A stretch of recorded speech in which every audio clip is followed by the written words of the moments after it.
Let's fucking adjust that quick. Hello! Oh my goodness! Are we live? How is everyone? Someone say hello in the comments. Someone say hello. Are we live? I'm going to check myself. The best way to check, honestly, is to just check the stream. The Intact Insurance app is your perfect driving what the companion. fuck? It's got Shut crash up. assist, proof of insurance, What and is you can that? even add What the fuck? They played a goddamn ad on my own fucking fuck off. Get out of here. I guess that means we're live. I must have had it open in another window. That must be what that means. We'll find out in a fucking second, eh? Jesus Christ. God damn it. Yeah, that's me. Holy shit. Cool. I'm fucking handsome. Hell yeah. What is up, ladies and gentlemen? Welcome to the Metal Meltdown's 10K sub celebration stream. We recently reached and surpassed 10,000 subscribers on the Metal Meltdown, and today we are celebrating in style, or at least I am. If by chance you also suited up, feel free to send me a pic of yourself through Instagram or whatever. Nothing raunchy. Keep it tasteful. I'm a married man. But yeah, let's fucking party. Let's start with a glass of wine, and then I'll read some comments. How's everyone doing? I hope you're doing wonderful. I sure as hell am doing fucking wonderful. The Entity of Darkness says, well, I'm wearing clean clothes.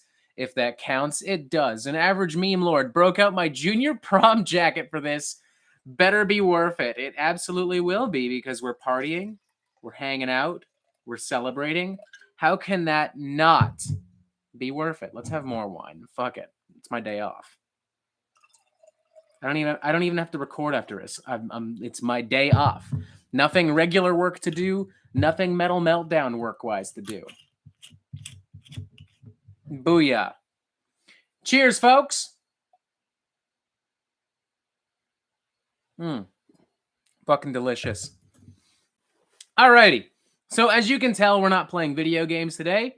We're just going to hang out, shoot the shit, share some silly stories. It'll be a lot like the vinyl stream from last year in that regard, except less vinyl, obviously. So what the fuck is up? What's going on in the fucking chat? How's everyone doing?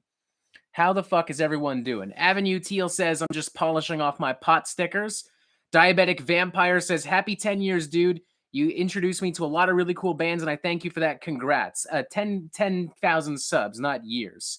But yeah, thanks regardless. Metal Trenches, congrats, Brosif, the Entity of Darkness. It's the party in the OMC. Moondy says, party hardy, Robert. Stolfo, the Rider of Black, says, I got my wedding dress out for that. This is like a one-time only event for us. Hell fucking yeah, bro. Ferris Brett, sadly nothing alcoholic, just drinking San Pellegrino. That's all right, whatever works for you. Then Entity of Darkness says, less vinyl on camera, more owned. I mean, I don't feel I need to prove that I own an ungodly amount of vinyl at this point. I certainly don't hope. I certainly hope I don't have to do that. Perfect Cell 71, looking good, brother. Right back at you, brother. Power of the Night, 10,000 subs. That's almost as much as the population of my town. Jesus fucking Christ. I could fill an entire town with you maniacs. That's interesting to think about. Bjorn Karl Hillman says, congrats, well deserved. Wheels of Mercury, happy 10K, bud. Diabetic Vampire, oh my bad, lol, typo. Oranjoki 7, where did you go to culinary school? Your food pics on Instagram look great. Easy Bake Coven, afternoon, fellas. Happy birthday, Easy Bake Coven, by the way. It was his birthday a couple days ago. Happy birthday to you, good sir.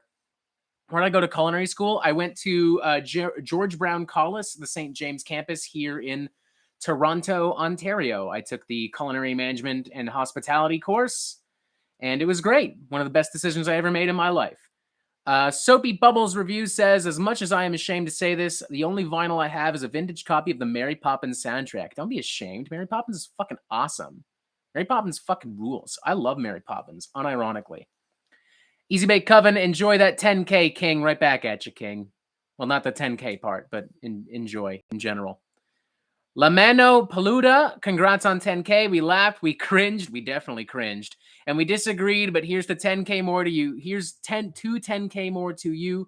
Can't wait to see what the future holds for you. I can already tell y'all right now, it holds some very, very interesting things. Anna and I are working hard behind the scenes to finally deliver on some Metal Meltdown merch.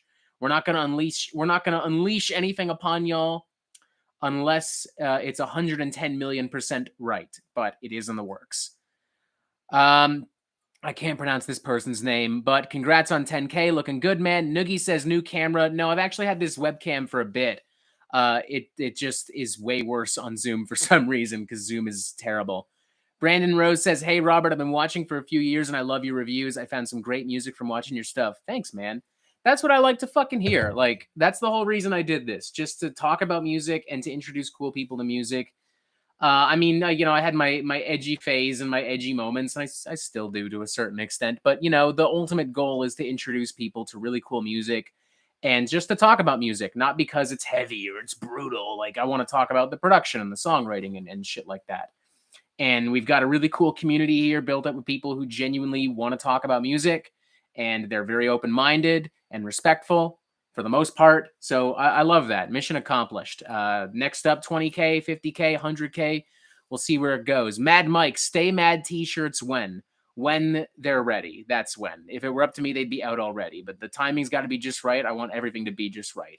One thing that we're working on merch-wise, and we've had trouble finding someone to do this, but it's something that I won't compromise on. I want it.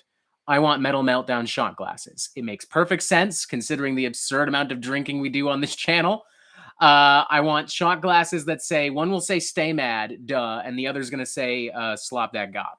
So that's something that I want. But there's also going to be eventually t-shirts and patches and stickers and shit like that. That's the easy stuff.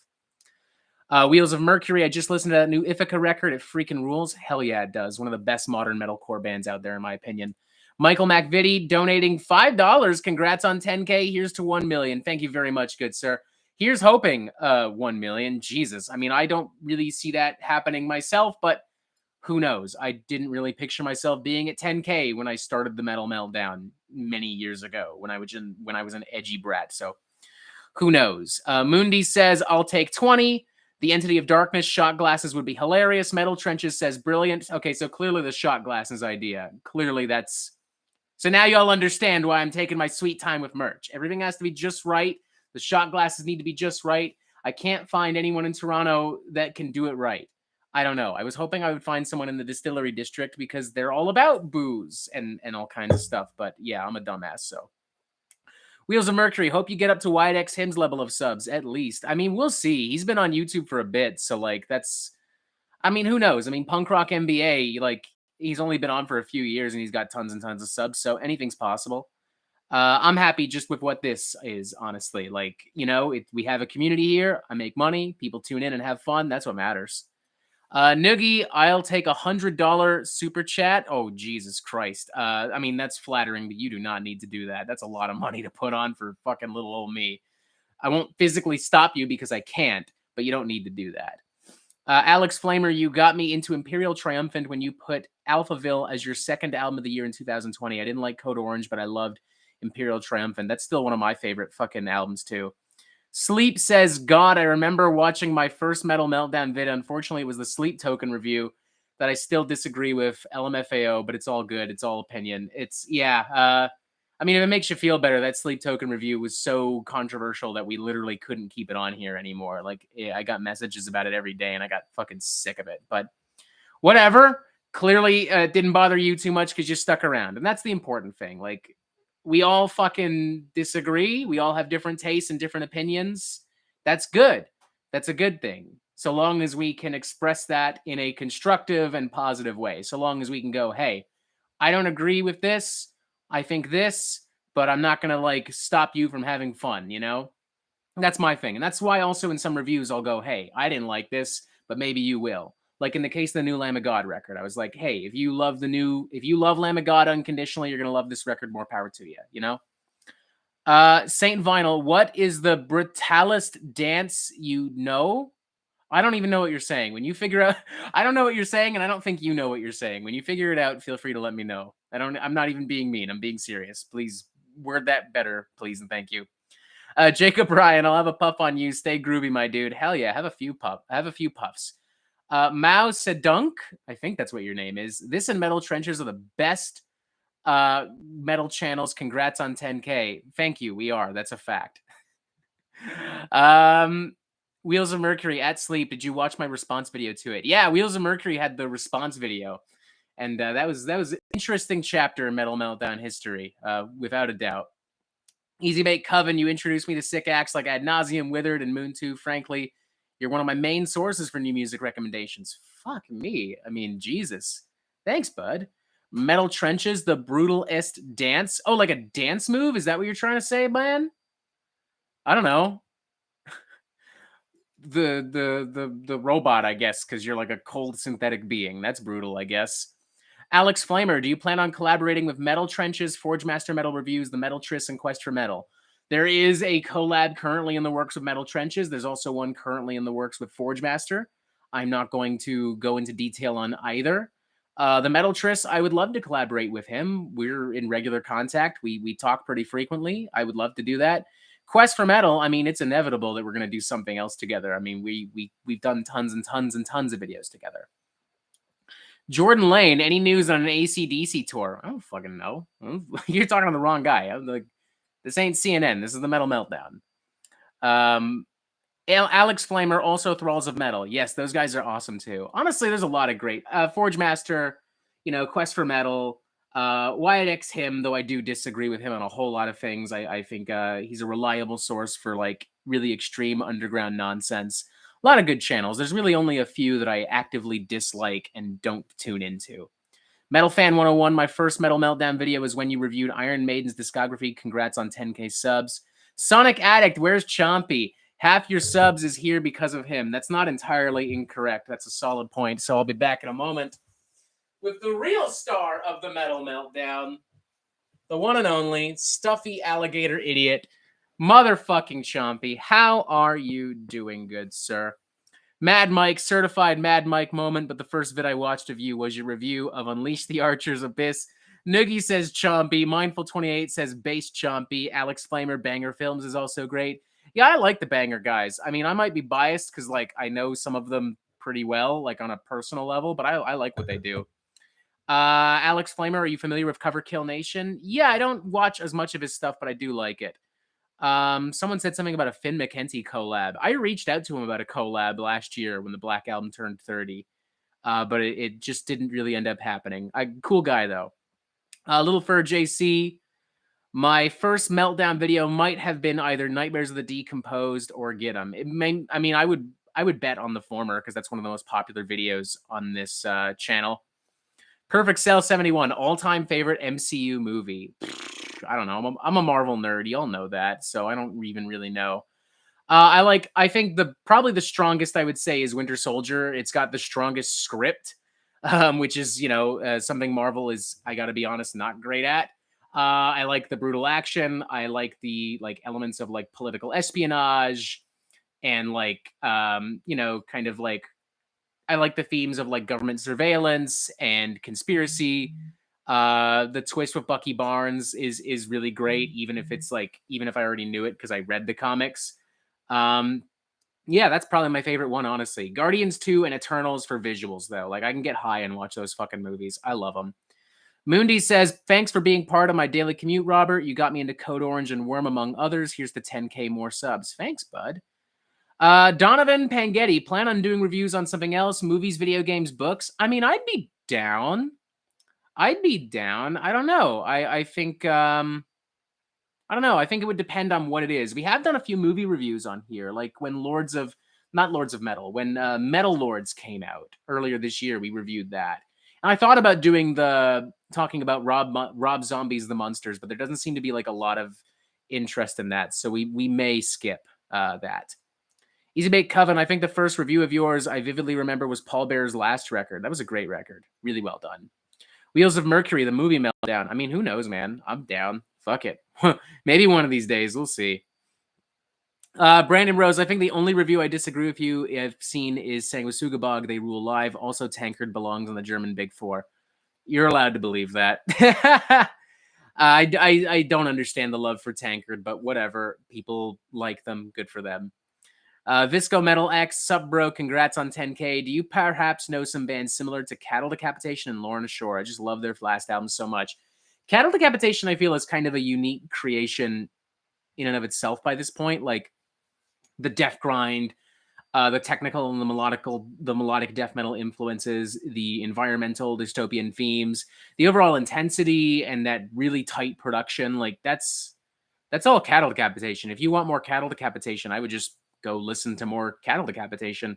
As far as Lorna Shore is concerned, I mean, there's tons of like kind of blackened symphonic deathcore out there. Something I've really enjoyed this year is the new Shadow of Intent record. There's also Worm Shepherd, which leans further into the black metal elements, mind you, but even so. And of course, there's like Brand of Sacrifice. I loved their album from last year. I thought it was really good. Fit for an Autopsy. Yeah, lots of good stuff out there for sure.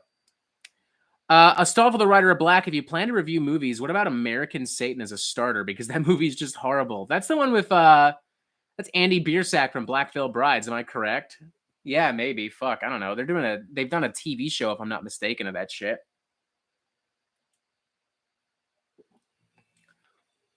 R2C says hello. Christopher Kasengo says what up? Not much, bud. How are you?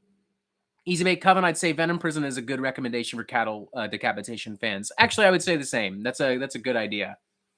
Musically, they're a little different, leaning more towards modern death metal and deathcore. But like, conceptually, lyrically, they kind of hit a lot of the same notes as cattle decapitation. So I think that's a solid recommendation.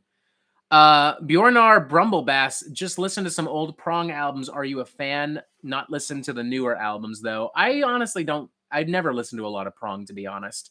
Few jams here and there, but, nothing I paid, like, a ton of attention to. Brandon Rose, are you going to see the Amon Amarth tour with Cattle Decap, Obituary, and Carcass? I don't know if they'll be in Toronto, though. They will, and I will be there.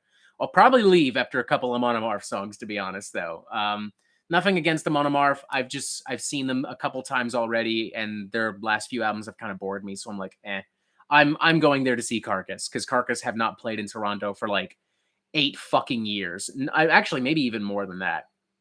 The last time that I remember, okay, so the last time Carcass were here in Toronto, and I know this because I skipped school to go to the show, it was at the Opera House in April 2014, and they were with the Black Dahlia Murder, rest in peace Trevor, Gorguts, and I think Noisem was on the bill as well.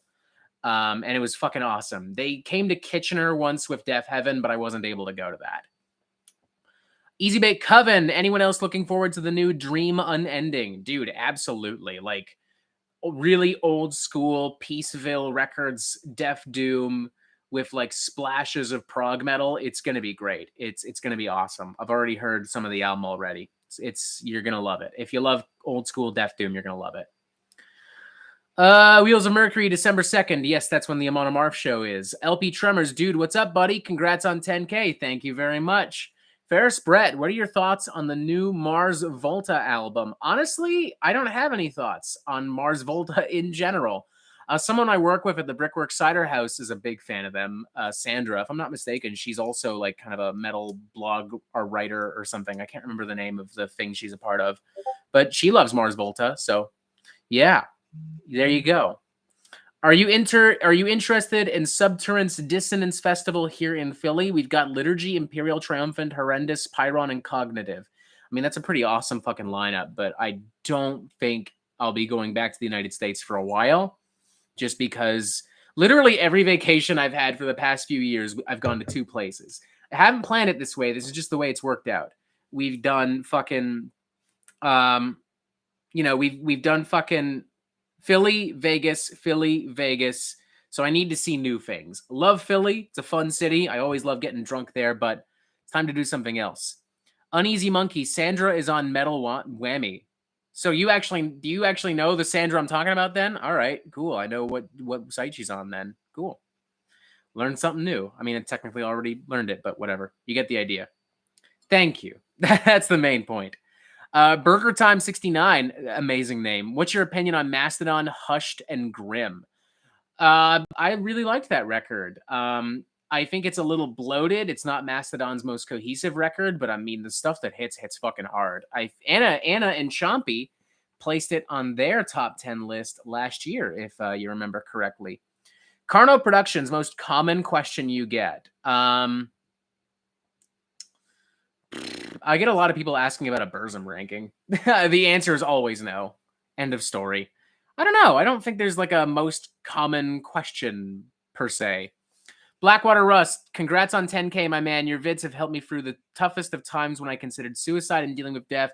You helped save my life. Oh, and Imperial Triumphant Gang, and you donated $10. Dude, I am supremely humbled and honored by your words, but I can't take credit for saving your life. You're the one who did that. You're the one that was strong enough and powerful enough to keep going. I'm happy I could help you on this journey, but I alone cannot take credit. You are incredibly strong and powerful on your own. Congratulations, buddy. I'm happy you're here, and I imagine so is everyone else in this chat. Cheers, bud. Alex Flamer, when you went to Vegas, did you go to Psycho Las Vegas? No, I haven't been to Psycho Las Vegas, unfortunately.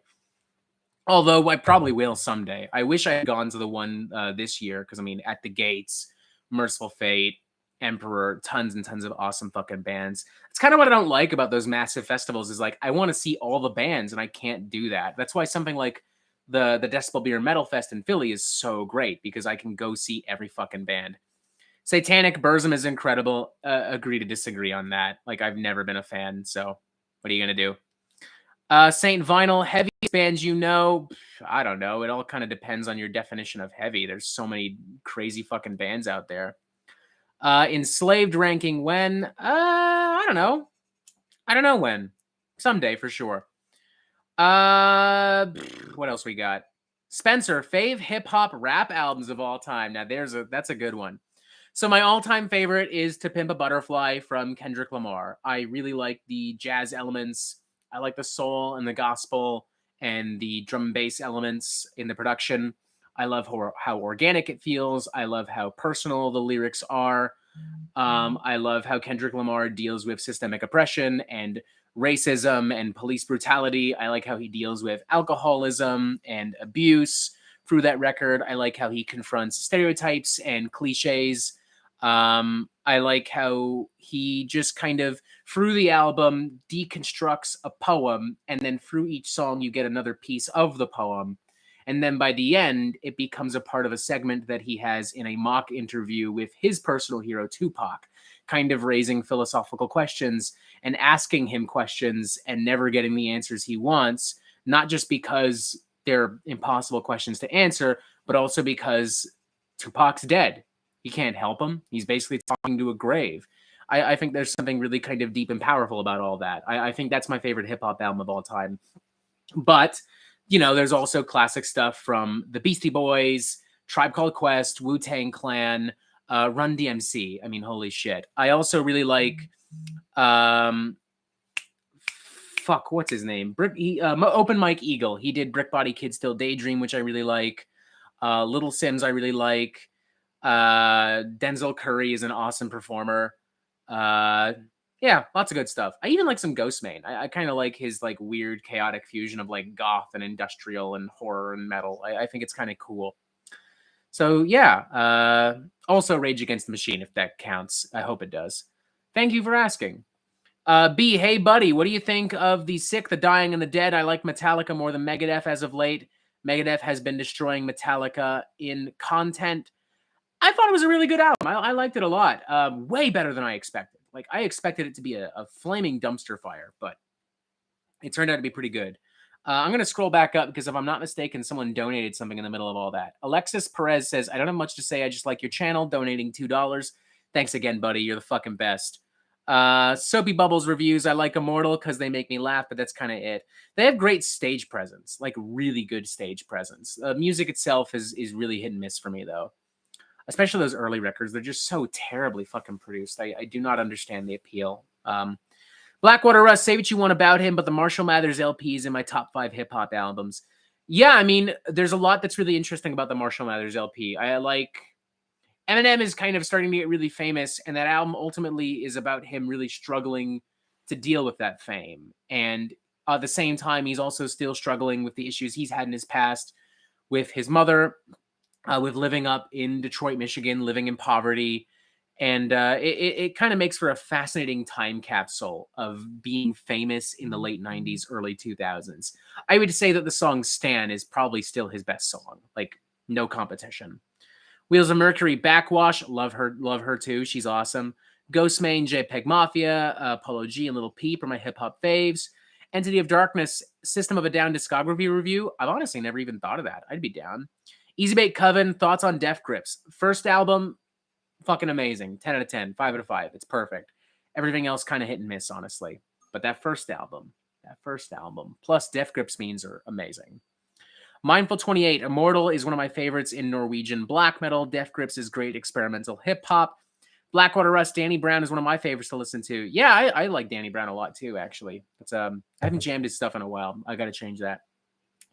Bjorn R, Brumble Bass, any metal bands do you hate? Limp Bizkit. Yeah, I get shit for saying that, but I don't care. I hate Limp Bizkit. I think they're a terrible fucking band. I'm not a fan of Black Veil Brides. I'm done. I don't care much for the way that they write material. I think that they just kind of ride the coattails of other bands, and they just, I don't know, they seem really confused about what they want to do, even after being around for like 15 fucking years. So, I don't know. Not my favorite band in the world. Not Amur. I'm not a fan of Amur either. They're just a bunch of stupid, cringy edgelords. Also following in reverse, mostly because Ronnie Radke's just a bigot and a bully and an egomaniac. But that's a whole other fucking thing. Ferris Brett, MF Doom. Yes, MF Doom is great. Food is another all-time great hip-hop record. I love how he uses samples, specifically from like old superhero cartoons from the 60s. Like, it's really cute and clever. Entity of Darkness. Which band should I do an album marathon on? Vampire Weekend or Billy Talent? I don't care much for either band, honestly, so I'm probably not the guy to ask there. Gaming Novices, do you like a lot of new wave of British heavy metal, glam metal, and power metal? The first two, yes. Power metal, not so much. I like some of the older power metal, like Sabotage, Crimson Glory, early Blind Guardian, and Halloween, but in general, I'm not a fan. Metal Trenches, I still have Radke stands defending him in the comments of my video. Dude, I get him all the fucking time on TikTok. Ronnie Radke posted this video on TikTok recently where he was whining about how everyone is mean to him. And, you know, how come I can't defend myself when people are being mean to me? And I just found that so fucking funny because A, he's a rock star. Why should he care? And B, dude, like, you threw microphone stands at children. You hit your ex-girlfriend. Like, you have rape allegations against you, transphobia allegations against you. Like, if you're worried about people being mean, take a look in the fucking goddamn mirror. Like, Jesus Christ. Like, whatever. Like, this isn't even about the music, and I'm not even trying to like give him shit. I'm not trying to like cancel him or anything. I just find it like hilariously pathetic and ironic that Ronnie Radke of all people would complain about everyone else's attitude. And I called him out on it, and a bunch of people came in just like, whatever, you're gay, you're a poser. And I'm just like, shut the fuck up. Bunch of losers. If you're defending Ronnie Radke, if you're like encouraging him to be a bigot and a bully and an egomaniac, you suck. Fuck you. Ship753, congrats on 10K, man. Your reviews are always fun, hilarious, and informative. As a musician myself, your videos are always inspiring me to keep creating. Donating $5 too. Dude, fucking thank you so much. That's so kind of you. Thralls of Metal. Holy shit. How you doing, Thralls? Hey, man, congrats on the landmark, bro. Thank you very much. Thank you. Damn, we got celebrities in the chat here. This is cool. Easy Bake Coven, if you're interested, new Open Mike Eagle album dropped today. Fuck, I didn't even know that. Holy shit, that's awesome. Monique Lewis, have you ever thought of doing a Suicide Silence discography review? I have, and that probably will happen eventually. I may need some help with that, though, because I'm not the biggest Suicide Silence fan. So, yeah, if any famous YouTubers are watching this and want to collab on some Suicide Silence shit, let me know. Brandon Rose, BVB was one of my first bands. Their self-titled has good riffs and solos, but the lyrics have always been a cringe fest since the start. That first album, it holds up okay. The second album, where they kind of start to like lean into like kind of glam metal and shit like that, honestly, even that's fine. I mean, it's a blatant ripoff of like Wasp and Motley Crue, but it's fine. For me, it gets really bad after that. Like, holy shit. Pizza Metal Eddie says, Mel from your chef school says hello. Oh, hi, Mel. How you doing? What's up? Thralls of Metal says, far from a celebrity, I'd say, lol, but I definitely want to congratulate a badass fellow metal YouTuber. Fucking A, man. I mean, as far as the metal YouTube community is concerned, I guess you kind of are. Fuck, I guess I kind of am now. Jesus Christ. I don't like that. Mad Mike, I know I've told you this before, but thank you for everything you do. I've been introduced to so many great bands thanks to your vids, and thank you for helping me with my channel as well. $20 is the least I can do for that. Y'all are too kind. You're too kind. Oh my Lord. You're too kind. You know what? Everyone's saying thank you to me. I need to say thank you to you because I can't do this without you. If no one tunes in, then I'm fucked, you know? So thank you. Thank you for being honest. Thank you for calling me on my bullshit when I do dumb shit. Thank you for tuning into these live streams and supporting what we do here on the Metal Meltdown. Thank you for your continued patience. Yeah. Thank you. Cheers. Fuck, that is good wine. I'll drive back up to Port Dover just to get that. Whew, it's starting to hit too. Noogie, I think we're up to $100 total. Fuck, that's awesome, man.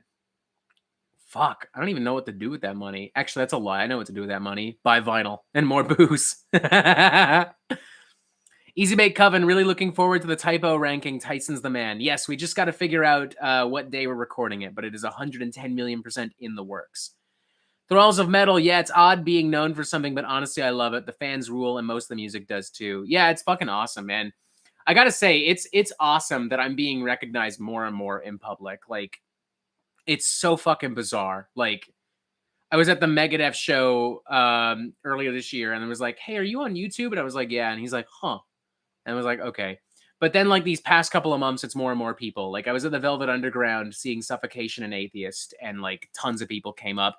Same thing when I saw At the Gates of Municipal Waste at Danforth. Even just sometimes in the streets, like, it's fucking rad, man. I love it. Like, I actually, I was in Kensington Market here in Toronto for a jazz fest on the weekend, and Daniel Decay, of all people, fucking recognized me from Banger and Exciter, which was awesome. Pizza Metal Eddie, I'm broke, but this keeps me grounded in metal. Thank you, thank you very much, bud. Jesus Christ. Say hello to Mel if on my behalf if you haven't already. She was fucking cool. She's awesome. I went to school with her. I gotta reconnect with more people I went to school with. I should do that. Rub my success in their faces. Noogie, did I tell you I met the guys in BI? What is BI? Is that blood incantation? I'm guessing it is. If so, that's awesome. Those guys are awesome. Ryan Tablet, do you think Axl Rose sings like he does now to save his voice, or has it really gone? I think it's gone. As much as this pains me to say this, because I still love Guns N' Roses, I think Axl's voice is done. You know, it's. I mean, you can see the live footage for yourself. It's a shame, too, because when they started that reunion tour with Slash and Duff in 2015, he still sounded awesome. Like, I saw them here at the Rogers Center in Toronto. We got floor tickets, too, which I paid a fucking arm and a leg for, but whatever. It was awesome. And he sounded great. He sounded fucking awesome. And now, you know, a couple years later, he sounds not awesome. So just goes to show, folks, everyone gets old eventually. Take care of your voice, take care of yourself, and pray to God you turn out like Rob Halford and not Vince Neil or Axl Rose. Thralls of Metal, yeah, we get that a lot here lately. It's hard to process, but the fan response has been awesome. Even the SCFU fans thought we were cool after raging on that album. Yeah, damn. I definitely can't say the same myself. I'm pretty sure your average S6 Feet Under fanboy would have me tarred and feathered if given the opportunity, but whatever. It's fine. We make money off of their rage, so it's all good. Pair of Jeans reviews. When I saw them last year, it didn't sound awful, just a little tired, but he went downhill. So yeah, it sounds like it's literally within the past year that Axl Rose has just fucking lost it, man. That's a shame too, because I think he has like had a really unique voice, like those banshee-like screams and like that kind of bluesy rasp that he would do with the vibrato. Like, it's iconic, man. It's so well done. But you know, whatever. What are you gonna do? C'est la vie. Entity of Darkness, 6 Feet Under fans are all talk, and they talk like Hans Moleman. Fair point. Fair fucking point. The Cat in the Hat, congrats on the subs, man. Just go joining the stream now. Thanks, bud. Mad Might, wait, 6 Feet Under still has fans. I mean, they have to. They're signed to Metal Blade Records, so someone still has to be buying those fucking albums. Like, they just have to, you know? Thralls of Metal, the Five Finger Death Punch fans, well, that's a different story. Lots of borderline illiterate rage going on in some of the comments.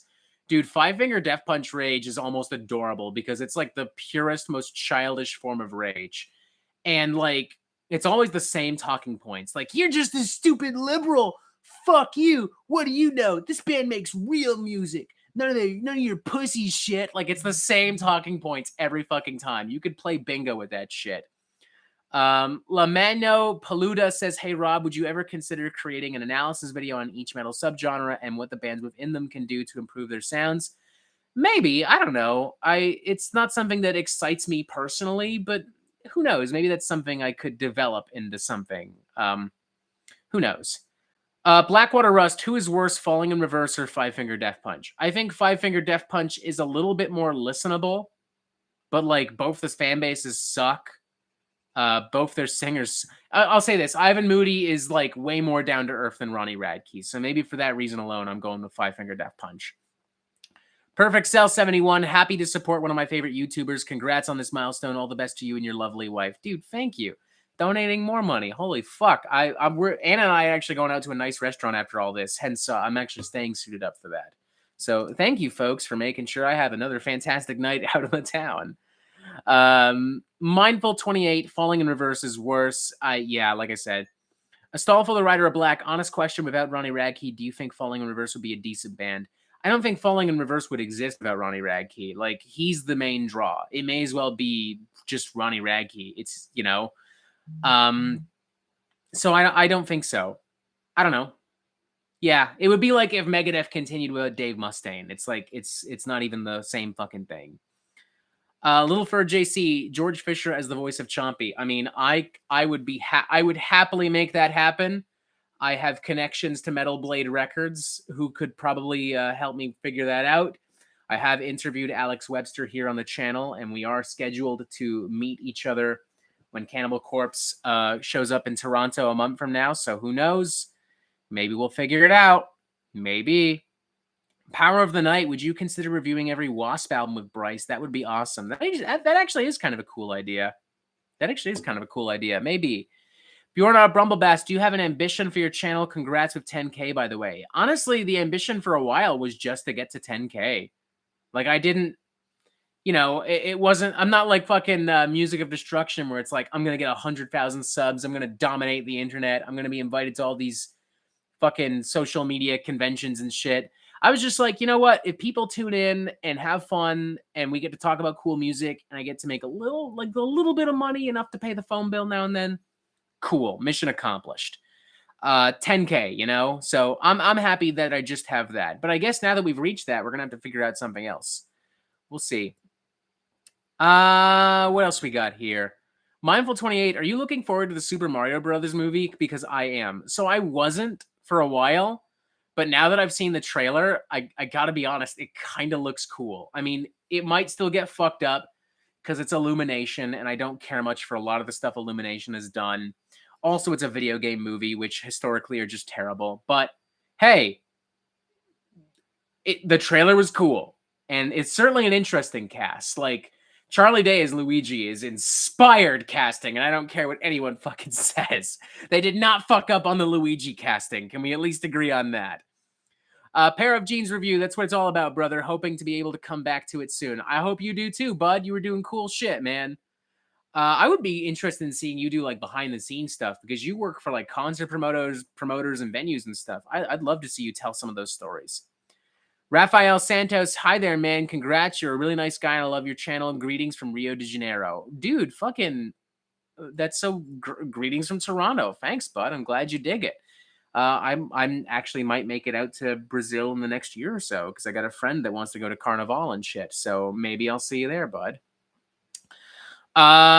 Favorite of the big four, German creator. I mean, it's creator for me as well. Little Fur JC, if you reviewed every Tool album, I'd do it with you and reveal my ugly mug to YouTube. Deal, bud. I can't picture myself doing that anytime soon, though, because I'm not a colossal Tool fan, but whatever. Gaming novices, have you ever moshed? Of course I have. Of course I fucking have. I don't do it as much anymore, just because in general. But yeah, I mean, when I was younger, I moshed like a motherfucker. Like, I'll say this. When I saw At the Gates in August and when they ripped into Slaughter the Soul, I went fucking ballistic. Like, oh my fucking Lord. I felt like a fucking 12-year-old all over again. HZ Donut. I have a feeling the new Mario Brothers movie will be excellent, but then they will make a sequel that will suck. I mean, who knows? The good news is they have an ungodly amount of material to work with. They have the mainline Mario games. Oh, excuse me. The 2D and the 3D ones, plus, the spin-off games and shit like that. And they have a lot of voice talent. They have a lot of big names attached, so there could be some like improv and obviously original ideas being brought to the table. Who knows? At the very least, it can't be worse than the other one they did. At the very least. For Alls of Metal, I retired from moshing. I've seen too many injuries, and my old ass takes a long time to heal now. Yeah, I kind of feel that, honestly. I mean, I'm in like really pretty good shape, probably the best shape of my life, but even so, I work full time. So if I get like super fucked up at a concert, I gotta call in sick the next day, basically. So, I try to take it easy. I gotta mosh during the right circumstances. Plus, now that I'm married, I want to spend the night with my wife. I want to have drinks with her and talk with her and enjoy music with her, So we'll see. Pizza Metal Eddie. Then you cross Fast and the Furious with Mario. I mean, you could do a Mario Kart movie with that. Fuck it. For Alls of Metal, saw some dude's leg turn into a question mark in an obituary pit. Yeah, I've seen some fucked up stuff. First time I saw Cannibal Corpse was 2013. They were playing with Napalm Death and Immolation. And I saw a dude literally get his head split open. Like, fuck. He got absolutely fucked up. They had to stop the show to escort him out of the venue. There was another time going to see Carcass at the Opera House, the same show I was talking about earlier. And my buddy must have fallen on a bottle or something because he had glass in his back. I actually had to pick it out of his back.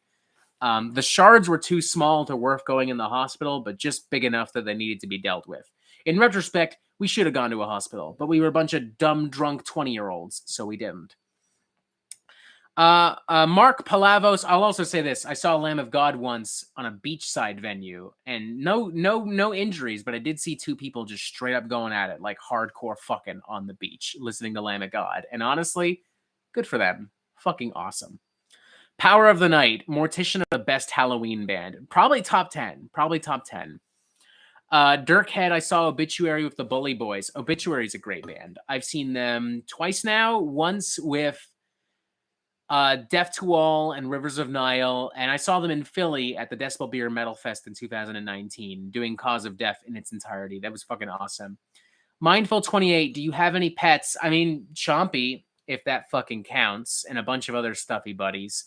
Anna used to have some beta fish. She used to have a big aquarium. There was Mephisto. There was Jelly Bean, there was Aries, and a couple others that we've had, but we've removed the tank for now. We might get a rabbit, and this is a true story. We might get a little bunny, and we might name him Mr. Bungle. We're thinking of it.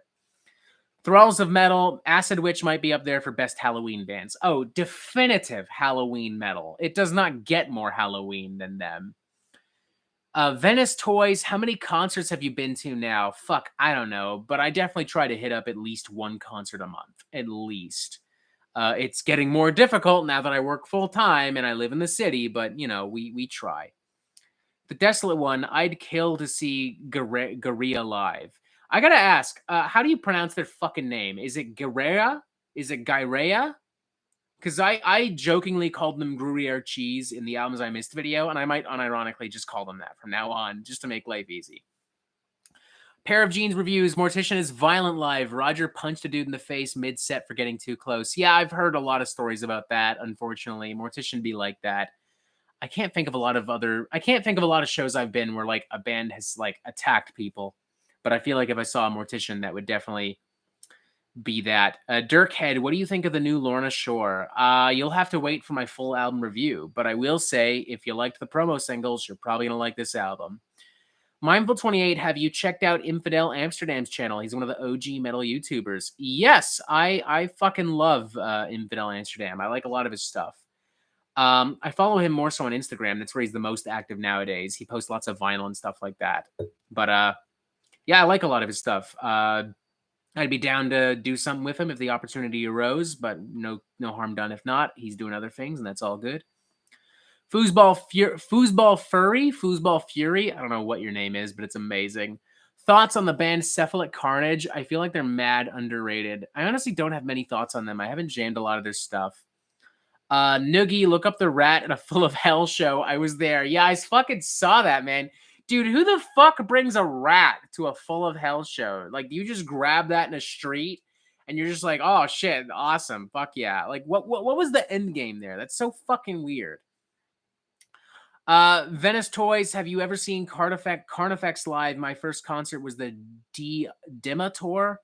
I don't know what that means. But yes, I've seen Carnifex live. I saw them once with Devil Driver. I didn't think they were that great then. I saw them again on the Summer Slaughter tour in 2019, and I actually really enjoyed their set. I believe I still own one Carnifex record. I believe it's signed. Why not? Let's grab it. Let's grab it for shits and giggles. Why not? Why the fuck not? Where is it? Where is it? Maybe I don't have it anymore. Okay, maybe I don't. It's possible that I maybe lost it or put it somewhere else because I have had to make room in the apartment for more vinyl, which means other stuff has to go, unfortunately. The point is they're a good band, good album. Hell yeah. Thralls of Metal will probably cover the new Lorna Shore. More excited about Imprecation and Rip to Shreds, honestly. I don't know much about Imprecation, so no comment, but that Rip to Shreds thing, I mean, the solos I've heard from that are gnarly. Thralls of Metal, Carnifex are good live. Their albums are okay-ish. Wheels of Mercury, At the Metal Meltdown, probably a Florida Panthers fan. I don't know. They throw. Oh, I see what you mean. They throw plastic rats on the. It's in the ink. Commenting on the Full of Hell thing. I thought you were asking me if I'm a Florida Panthers fan, which I'm not, because fuck sports. Unless Toronto teams are winning, in which case sports are great. Stavel the Rider of Black, any plans to review the upcoming Voivod EP in a month? Honestly, no, because it's not even really an EP. It's a single, and then there's a bunch of different versions of that single on the EP. And yeah, I don't really feel like talking about the same song 4 fucking times, so that's probably going in the albums I missed category. Scrumpy, do you like Converge? Fuck yeah, I love Converge. One of the best modern metalcore, hardcore bands out there. Jane Doe is a certified classic. I love what they've done in the past decade as they've gotten more ambitious and like experimental, like The Dusk in Us, All That You Love You Leave Behind, and of course the collab album with Chelsea Wolfe, which was fucking incredible. Mindful 28, the new Dying Fetus song is awesome. Tons of catchy riffs. Oh my god, fuck yeah. Like, chef's kiss. Really well done. Michael Sinclair, first Jays playoff game today. Here's hoping. Yeah, they actually are in the playoffs. I had forgotten about that. So it'd be pretty cool if they won. This city would fucking erupt. I mean, Toronto goes apeshit when any sports team does well. So yeah. Mad Mike, the Leafs are getting it done this year the same way they're getting it done every other year. Oh yeah, definitely. Yeah, the Leafs totally gonna win it. Yeah, Pair of Jeans reviews. Do you plan on covering the new Bestial Tongues? Maybe. Who knows, man? Who fucking knows, man? This world is wild and unpredictable. Anything can happen. That's fucking good. Alex Flamer, what do you think of Eddie Trunk in general with this whole incident aside? What incident are you referring to? I don't know. Whatever incident, I don't care much for Eddie Trunk. I've never cared much for Eddie Trunk. I think he's an irrelevant boomer, and I think, yeah. I think it's time for the world to move on from people like Eddie Trunk. Power of the Night, most underrated metal genre for me. US power metal is one of the best in metal. I feel like there's a lot of I'm trying to think what's my most underrated metal genre? You know what I love? There's a lot of industrial grind and shit that I feel gets really slept on, especially even by grind fans. And I'm not even talking about Agoraphobic Nosebleed. Zombie Shark has an album out today that's fucking insane, and I think it's awesome. Whew! All right. So yeah, I guess that's my answer. The Desolate One, I'm from the South, so when I moved to Chicago, it was they've moved so far notes they actually care about hockey. I feel that, man. I mean, I don't live in the South, obviously, but my family vacationed all the time through Tennessee, North and South Carolina. I've definitely got a little bit of Southern boy in me. So yeah, sometimes it's a little odd how much people love hockey. And I say that even as a Canadian, but whatever. Dirkhead, oh no, the laptops. Oh, okay, so you might be referring to the beef with Ronnie Radke and Sebastian Bach. Yeah, I don't know. I think their whole beef is fucking silly. I think it's silly that Eddie Trunk and Sebastian Bach are whining about laptops. And I also think it's really silly that Ronnie Radke apparently had to cancel a show because he didn't have a laptop. I I think both sides of the argument are really fucking silly, and I think they all need to fucking pull their heads out of their asses. Hey, Desolate, fellow Chicagoan, Wheels of Mercury, DSBM. I'm not personally a fan of DSBM. I don't know. I mean, I understand extreme metal in general is going to conjure extreme emotions, but like with that genre, I'm like, I don't know. I'm in a healthy state of mind, and I don't want to listen to music that is by design consistently very depressing. But hey, if it works for you, more power to you. Sobe Bubbles reviews. I'm trying to get my normie friend into metal. Any tips? Your best bet, honestly, is to just be as chill about it as possible, irregardless of who the band is. I mean, obviously play it safe and, start off with, the more, the basic, the bands, the legacy bands, Black Sabbath, Iron Maiden, Judas Priest, any band that has a song they might already know and just not know it, Like everyone knows Rock You Like a Hurricane, but not everyone knows Scorpions. Everyone knows Welcome to the Jungle, but not everyone knows Guns N' Roses. You know what I mean? So definitely play around with the safer bands, but just be chill about it in general. I've introduced tons of people to tons of bands, and I haven't even told them that they're metal. I've just been like, this is a cool band, and I think you should check it out. So that's really the way to go. Pair of Jeans reviews. I have big feelings on the laptop drama. Eddie Trunk is my least favorite boomer in metal. I mean, he's a certified boomer for sure. I just don't care. Scrumpy, since you love Imperial, have a listen to Fawn Limbs. Darwin Falls, it's really crazy. Happily, that sounds awesome. Portal is good entry-level metal band. I extremely disagree, but all right. If you want to scare the fuck out of your friends, go for it. Thralls of Metal, start with stuff with cleaner vocals. That's always the main gripe from non-metal heads. I mean, yeah, that's actually a good point. Like, don't show them any death metal or black metal or grindcore because you're probably going to lose them right away. Pair of Jeans reviews. A band like Falling in Reverse probably has everything from guitar tones to light show to audio controls all in the laptop, which is the equivalent of a band being like, we don't want to do a subpar show. That's fair. I mean, that's totally fair, I guess. But at the same time, it's like, you are a rock band. Play a show. Like, I don't know. I feel like if everything's on a laptop, that's just bad management, Like that's bad. I don't keep everything Metal Meltdown related on my laptop. Granted, I don't fill stadiums, but maybe someday I will. And in that scenario, I won't keep everything on one laptop. I don't know. Just a thought. Suicide Note Part 6666, not metal, but what are your thoughts on Depeche Mode? Love them. Great band. Pizza Metal Eddie, new Summerlands album hits that almost perfect rock into metal. Yeah, I love that Summerlands record. Like the tones and the vibes of like classic Ozzy and Scorpions and early Queensryche with like some like epic parts and some really like mystical progressive kind of keyboard shit. Arthur is being a badass because he's just such a badass, one of the coolest dudes in modern metal right now. Love their stuff. Mindful 28, I think Mayhem is overrated. Esoteric Warfare and Demon are their only great albums. I would agree that overall they're pretty overrated, but like I also understand where the hype and the love is coming from. I personally enjoy a lot of their material. I mean, I'm the motherfucker that defends Grand Declaration of War, so I guess take it with a grain of salt. Logan stuck 10 worst metal bands. I don't even think I have enough bands to like. I don't have enough bands that I hate to fill up a top 10, to be honest. Like, every band has an album that I like and an album that I don't like. It all depends. I don't know. I can give you a top 5, maybe, like Limp Bizkit, Black Veil Brides, Falling in Reverse, Immure, Tankard. Yeah, that fills it up pretty nicely, I think. Pizza Metal Eddie, that Early Moods album to Woo. Oh my god, yeah, just like really cool vintage doom metal, like awesome. I love that record, really well done. Stoffel the Rider of Black, top 10 worst Christian metal bands, top 10 worst metal bands, the entire Christian metal genre. Yeah, a little bit, maybe, kind of. Roger Walker, what's your career goal and have you considered acting? I have considered acting. I mean, it's cliche to say, but I did act in like high school plays and shit like that, like, doing Shakespeare and shit. I had people approach me about voice acting, but I don't know. It was stuff that was purely hypothetical and never turned into anything.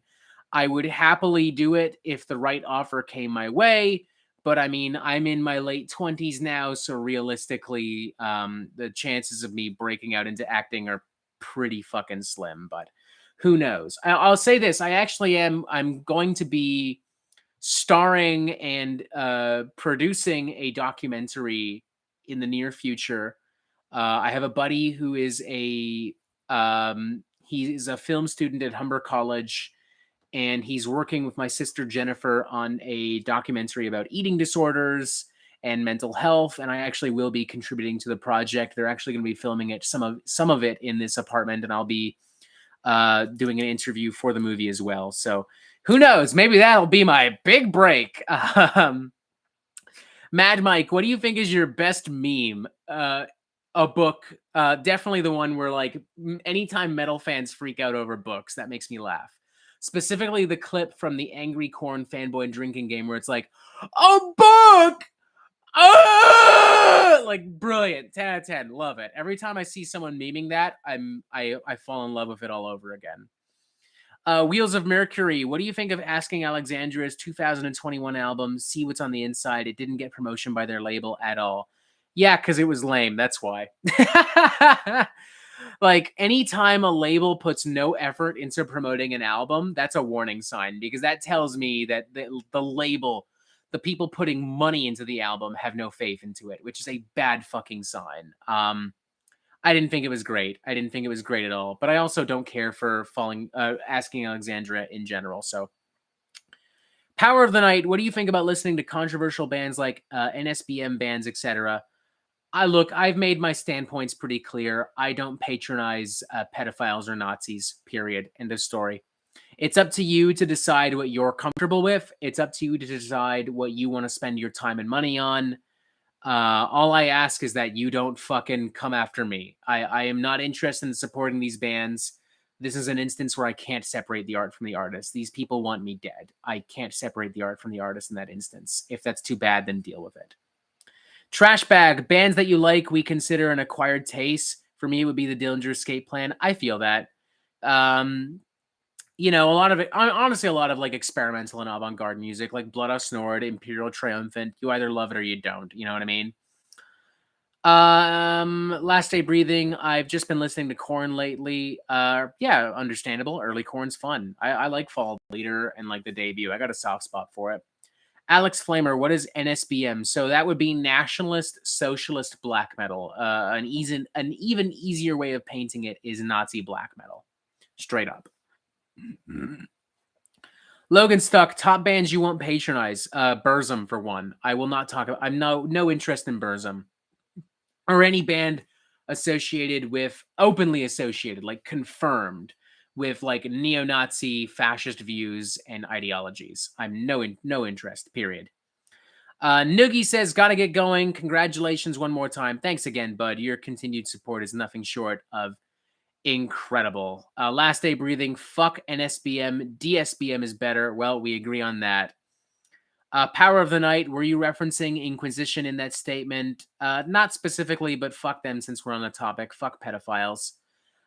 Dirk Head, would you ever do reactions? I kind of do on like TikTok and shit, but as far as like actual reaction videos, not really. I feel like that whole format is kind of dried up at this point, especially because most reaction videos you see, it'll be someone like, what up? We're going to talk about the new fucking Iron Regan or whatever. And then it's like, oh my God, it's so brutal. Oh, it's so brutal. Like, I just don't fucking care. I don't fucking care. Dirk Head, drunk reactions would be funny. That would be funny, actually. There's an idea. Maybe that. Frost of Metal, it was. Even did a drunk live stream with Miller. Dude, drunk live streams are the best. Speaking of, let's have some more wine. I wanted to go to the LCBO and pick up some Jack Daniels, my signature drink, but I've got this delicious Burning Kiln Harvest Party Red that needs to be used up. Why aren't people paying me to talk about their drinks and stuff on this channel? I do it so naturally without being stupid. If there's a winery or a cidery or a brewery out there, hit me up. I'll shill your shit. Easy peasy. Wow, there's a lot of comments coming in all of a sudden. Falls of Metal, I'd be down for a drunk live stream. Yo, let's make it happen, dude. Fuck yeah. Drunk reaction to Psycho Sinner. No, although being drunk is the only proper way to survive listening to Psycho Sinner. Wheels of Mercury, the only band I like from that NSBM scene is Nocturnal Mortem's post-2009 stuff, primarily because of their instrumental talent. They have jams now and then. I will concede there. Favorite RABM bands? That's Radical Anarchist Black Metal, if I'm not mistaken. If Ash Inspire counts, then I would say them. Like, I really like what they've done lately, dealing with like political and societal issues, and like kind of like talking about it with like avant-garde and experimental black metal, but also bringing in like art rock and post rock and spoken word influence. Wheels of Mercury summed it up really well by saying that it's like if Black Country New Road were a black metal band.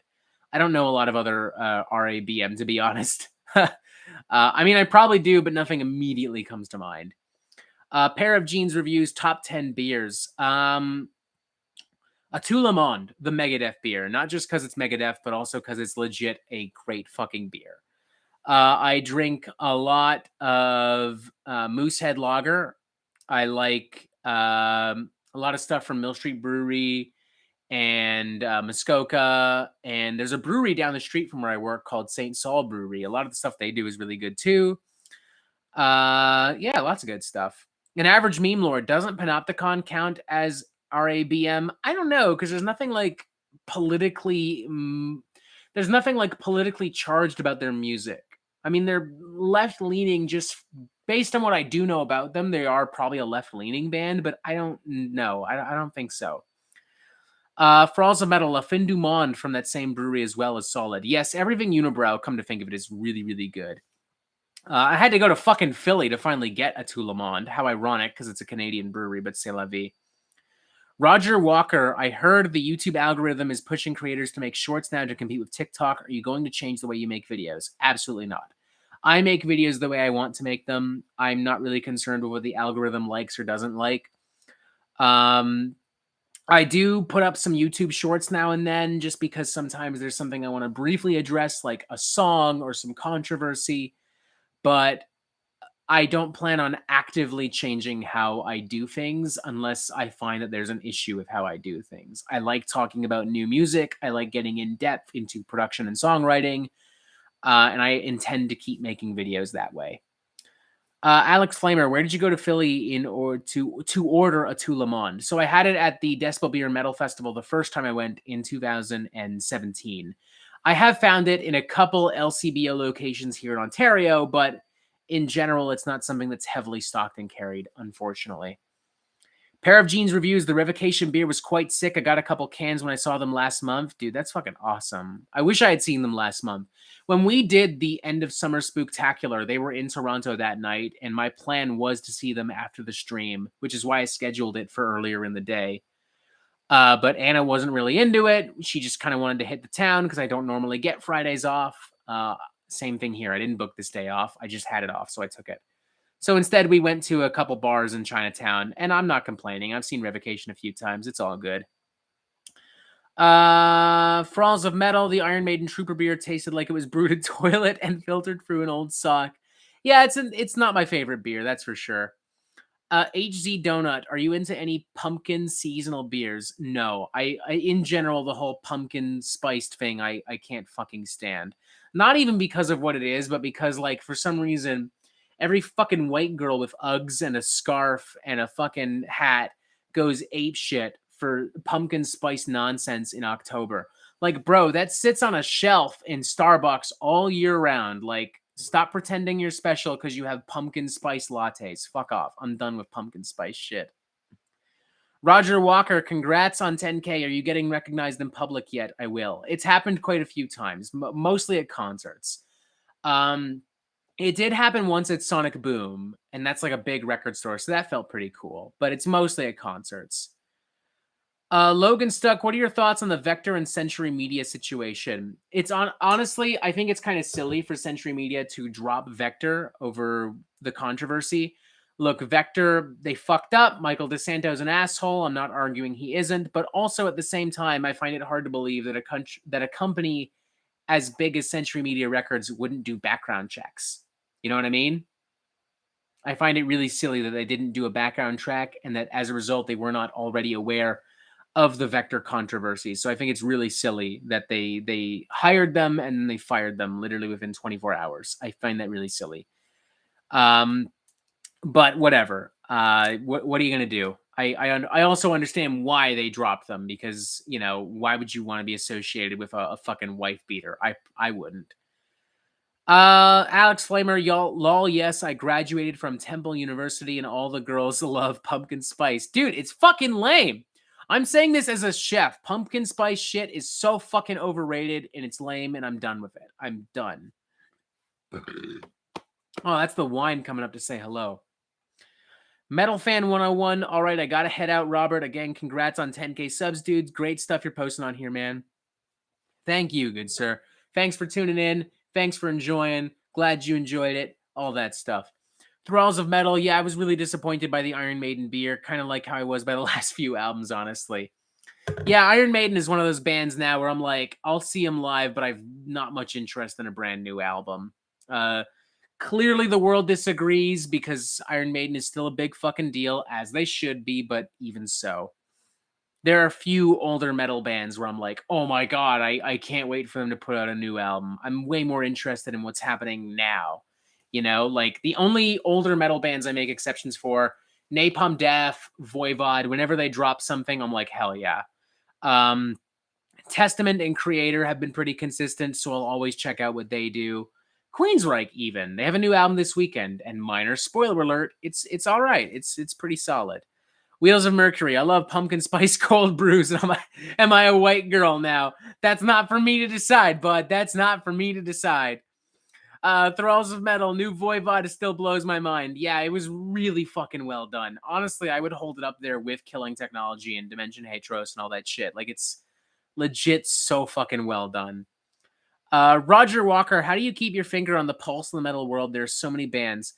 Honestly, like, it helps that I'm active on social media, so whenever a band does something, I know about it pretty quick. Decibel Magazine keeps a pretty active list of bands that are releasing new music. Surprisingly, so does Wikipedia. Whoever is in charge of editing the Heavy Metal Music 2022 article, doing a bang-up fucking job. But it's just, you know, I pay attention to what Metal Sucks is posting, Decibel, Loudwire, Metal Hammer, Angry Metal Guy, and some other smaller blogs. I always pay attention to what other metal YouTubers are doing, what bands they're talking about, what bands get them excited, and I kind of go from there. And also, you know, it's my own gut. Like, not a lot of people are talking about the new Cloud Rat album, but I might do an album review for it anyway because I just really like Cloud Rat, and I think they're a very underrated band. Demon Olatry, Hoy Nerd, yo, do video reviewing Ervert Google album. I don't know what you're fucking saying, so I can't properly answer that. Thralls of Metal, there's a few underground sites that have good comprehensive lists out there. Yeah, there's quite a lot, honestly. Like, just pay attention. It also helps that at this point, I'm getting promos pretty early on from some of the major labels, which helps me pay attention to some of the bigger records and stuff like that. Thralls of Metal, I'm looking forward to going over the new Cloud Rat. Spoiler alert. Fuck yes! Someone else paying attention to Cloud Rat. It's about goddamn time. They are fucking slept on. They have put out so much good shit over the past decade. They put out so much fucking awesome, gnarly, misanthropic, politically charged grind and mayhem. It's totally super pumped to hear to talk about their new album. I've already jammed it. Fucking hell. That's the wine saying hello. Woo! That's good shit. I'm getting snacky all of a sudden too. I should have gotten some I should have made like a cheese board, like a little charcuterie and cheese board for this event. Thralls of Metal, they're not too far from us since they're just over the Michigan border. Oh yeah, I guess they are kind of in your territory. Demon Olatry says you need to do a video reviewing every Voivod album. That would be awesome. Me and Pair of Jeans talked about doing it back in February. It never really came to be because my schedule was really busy at the time, but I'd be super down to do it for obvious reasons. Paul Barnes says, not really seeing much talk about the new Nord Jevel record. It slaps, in my opinion. Great Black and Deaf. I'm not even familiar with the band, so no comment. But I'll take your word for it. I'll happily just jam it for shits and giggles. Power of the Night. At the beginning of the stream, you said you disagreed with Wyatt a lot. What exactly do you disagree with him on? Yeah, sure. I'll get into that. He said something very recently on Instagram where he was talking about he didn't care much for Imperial Triumphant, Blood Incantation, and bands of that style, Artificial Brain, because he feels they're very show-offy. I don't fully agree with that, but that's his thing. He actively supports a lot of like really sketchy, questionable shit. I don't want to give him shit or nothing, but it's definitely not something I would do. He also said something odd on Instagram the other day where he was like, I will actively encourage people to bully anyone who complains about metal elitism and gatekeeping, which I think is just gross, honestly. But, you know, whatever. What are you going to do? Everyone has different opinions and everyone has different blah, blah, blah. Like, whatever. I had no disrespect. If you put me and him in a room, we would probably disagree on a whole bunch of stuff, but I have nothing against the guy. I tune into his stuff regularly. No disrespect whatsoever. We just don't disagree. Jennifer Walton. Hey, bro, it's my sister. Hello, Jennifer. Everyone say hello to Jennifer. Everyone say hello to Jennifer, my wonderful, lovely sister. Pair of Jeans review. My schedule is looking crazy too, but if we can make it work, I mean, I'm down. Things slow down big time in November, December, so we can maybe make it work. Jennifer Walton. Hi. Perfect Sale 71. Robert looking like $1 million. I just had to throw my tuxedo t-shirt on to feel less inferior. Yeah, dude. I told y'all, man, I'm suiting up. I told y'all I'm suiting up. I got it done. I got my watch, got my shits, I got a tie. I told you. I even got my fucking glasses, because why not? Mindful 28, White XM can be an edgelord at times, but he's very knowledgeable about metal and discusses topics with a good level of maturity. Yeah, I mean, he's a full-blown extreme music connoisseur. Like, I really like a lot of the stuff he does for that reason. Steve Walker, are there any YouTube musicians you follow, like your countryman Stevie T? Yeah, a few. I can't remember specifically the name of his channel, but the guitarist from Arcspire has a channel here on YouTube that I tune into now and then. There's also like 10-second songs and, you know, that kind of stuff. In general, I like to follow people and bloggers because I like talking about new music. You know what I mean?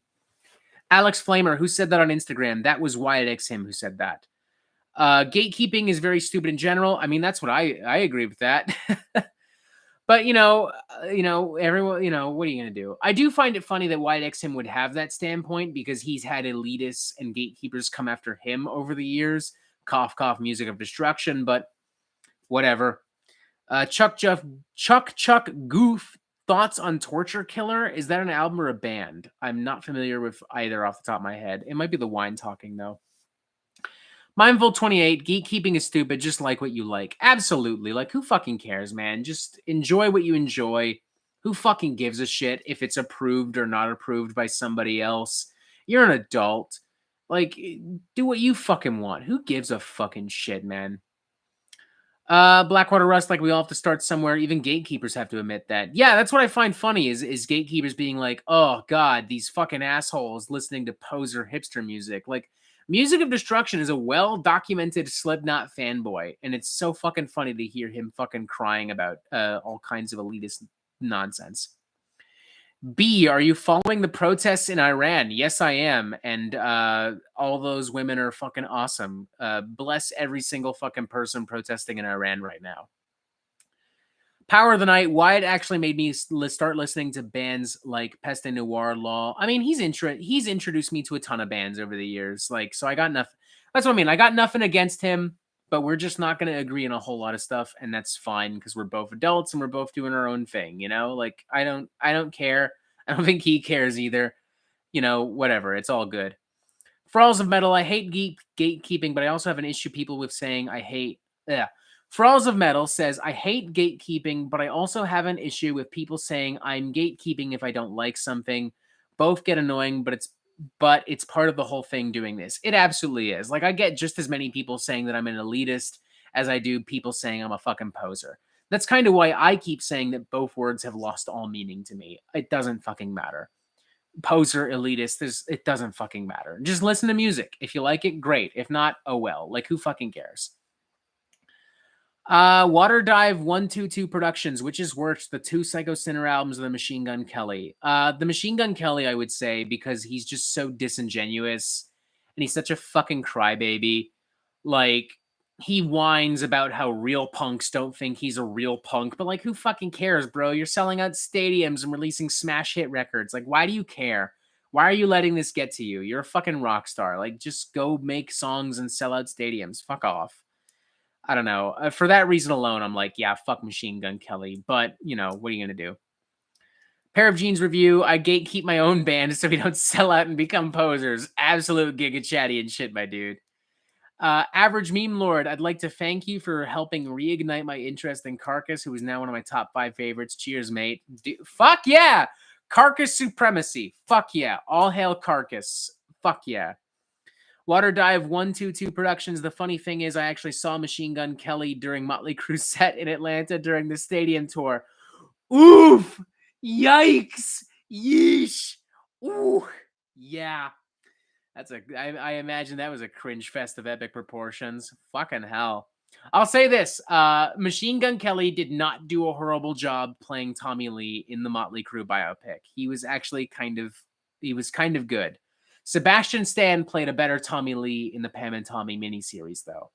So if it is weird to think that in recent memory there have been 2 high-profile people playing Tommy Lee, but that is the case, and Sebastian Stan wins that fight. Rand Sandberg, I think you remind me of Sherlock Holmes. I don't know why I would do that, but thanks, I guess. Joshua Coe, congratulations, good sir. Thank you very much. Spencer says, thoughts on Alice in Chains, specifically their stuff with Lane Staley. I love all the Alice in Chains stuff. I think they're really great. Although the Lane Staley stuff in particular, I really love. This is the cool thing about the live streams. You get to hear me stutter and stumble over my words. In a regular video, I would edit all of this out. I can't do that here. So yeah, here we go. Saint Vinyl, King Diamond, yes or no? Hard fucking yes. Hard fucking yes. Pac-Man Deck, any relation between headbanging and your hairline pushing back? Oh, bro, mean. You're mean. Fuck you. Probably, though. I don't know. It's called getting older. What are you going to do? Blackwater Rust, Alice, it's still all right. Like, I still got hair. It's still healthy. Whatever. What are you going to do? Blackwater Rust, Alice in Chains is my favorite band. Understandable. They're a great band. Dirk Head, have you heard any AI metal? I like Dennis Martin. Is that really a thing? Holy fuck. Wow, AI metal. That's kind of bizarre. Jesus. Okay. I might have to check that out. That sounds kind of cool, honestly. Mr. Nice Guy. Yeah, it's fun time. Sometimes you forget to edit one part and say things twice in a row in some videos. Yeah, that's certified autism moment for you. I'm very happy that a lot of people aren't too bothered by it. That makes me feel really good because I do sometimes feel really self-conscious about that. Yeah.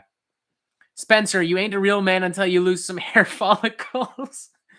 I mean, yeah, what are you going to do? Like I said, people get old. It happens. I've noticed that, like, as I've gotten older, you know, as it just happens. What are you going to do? I've still got pretty healthy hair. It's still better than most people. Like, I look at some people's hairlines and I'm like, bro, give it up. Like, you're done. You're done. End of story. Shave your head and just own it. Fuck it. But I've still got it for a little bit. I've still got it for a few years. We're good. Water Dive 122 Productions. Have you ever thought about doing a video where you listed your top 10 favorite bands of all time, or is that too hard for you? I did the top 10 favorite albums of all time, and honestly, that was fucking impossible. So I don't think I would do a bands video, although that would be easier than albums. Ship753, what are your opinions on Fear Factory? I like Fear Factory. I like them. I'm not huge on the last couple albums they've done, but in general, I like their stuff. Their stuff in the 90s is iconic. Blackwater Rust, honestly, as an autistic person, I can relate to that too. Yeah, man, like when I do Metal Meltdown videos, there's no script. I don't have anything written down. I am winging it all the fucking time. So by default, I have to cut shit. I have to trim shit. But especially being autistic, I stutter and stumble over my words. And sometimes I just need to stand up and leave. I need to go do something else for a minute or two. So that's just how it is, you know? What are you going to do? And I'm very thankful that people are very patient with that and they're very understanding of that. So yeah, that's awesome. Thralls of Metal Demanufacture is a legit classic. It absolutely is. Jaden Ibanez, thoughts on the new Beavis and Butthead reboot? I thought it was really good. I thought it was really well done. Thralls of Metal on the Spectrum as well. Fuck, really? Yo! Fuck yeah! Autism for the win. That would be a terrible thing to say under normal circumstances, but fuck it. Uneasy Monkey, that's awesome you don't use a script or anything. Mad respect. No, I really don't. Like, I don't know. I just don't want to. I feel like I get a more genuine kind of feel and flow when I'm just sitting there talking about an album. There is stuff that I edit and that I remove, duh. But yeah, there's no fucking script. I sit down for half an hour and I just talk about an album. And I stitch it all together in a way that makes sense. Wheels of Mercury, wow, no script. I love how this no script thing is so mind-blowing. You know what it is? I could the way I see it, I can either spend an hour fucking writing a script and then 10 minutes filming it and then an hour editing it, or I can just fucking film it and edit it and it's online in an hour, you know? Like, that's just what works for me. Even when I do collabs, like, I'll have notes that I read off of because obviously I can't cut away. But like, I'm winging it a lot of the time. I prefer that. I do. Thralls of Metal, I take notes and do a breakdown of my thoughts. If I'm working with the guys, we usually do a lot of talks in between tracks. Yeah, same here, man. Like, that I will do. Like, there are basic things that I'll want to touch up on. Like, in the case of the new Lamb of God record, I wanted to make it clear my thoughts on Art Cruz as a drummer. I wanted to make it clear that I thought that, you know, there were some songs that were a little more funky and stuff like that. But in general, like, I'm just going to speak and I'm see where the conversation takes me. B, do you smoke weed? I used to smoke a lot more in college. Nowadays, not so much. Anna smokes a lot of pot, though. And when she does have edibles and when she vapes, I'll sometimes partake in that. But in general, not so much. I'll say this, we'll never do it for a live stream because I learned from our 420 stream that when Anna has a lot of weed in her system, she doesn't engage with the chat. So yeah, you know, that's part of the joy of these streams is I get to talk to you guys and we get to hang out and stuff, you know? So when people don't talk, that's a problem. Thralls of Metal, yeah, I really wanted that Lamb of God album to be better. I still love the early stuff though. Yeah, it's what are you gonna do? We're past the glory days of Lamb of God. It's just how it is. No band. There are a few bands that consistently hit. Even Napalm Death, as much as I love them, have a dip in quality in the late 90s. And we're seeing that now with Lamb of God. But, you know, whatever. They've more than earned the right to phone it in now and then. Ashes of the Palace Spirit. What the fuck? I'm getting a phone call. Hello? Yes, it is. How can I help you?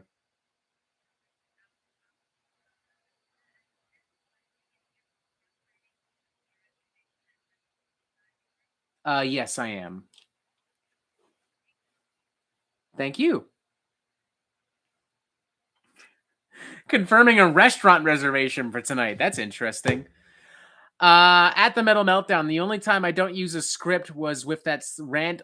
How ironic, with the rant video against In Defense of Sleep Token. Jesus Christ.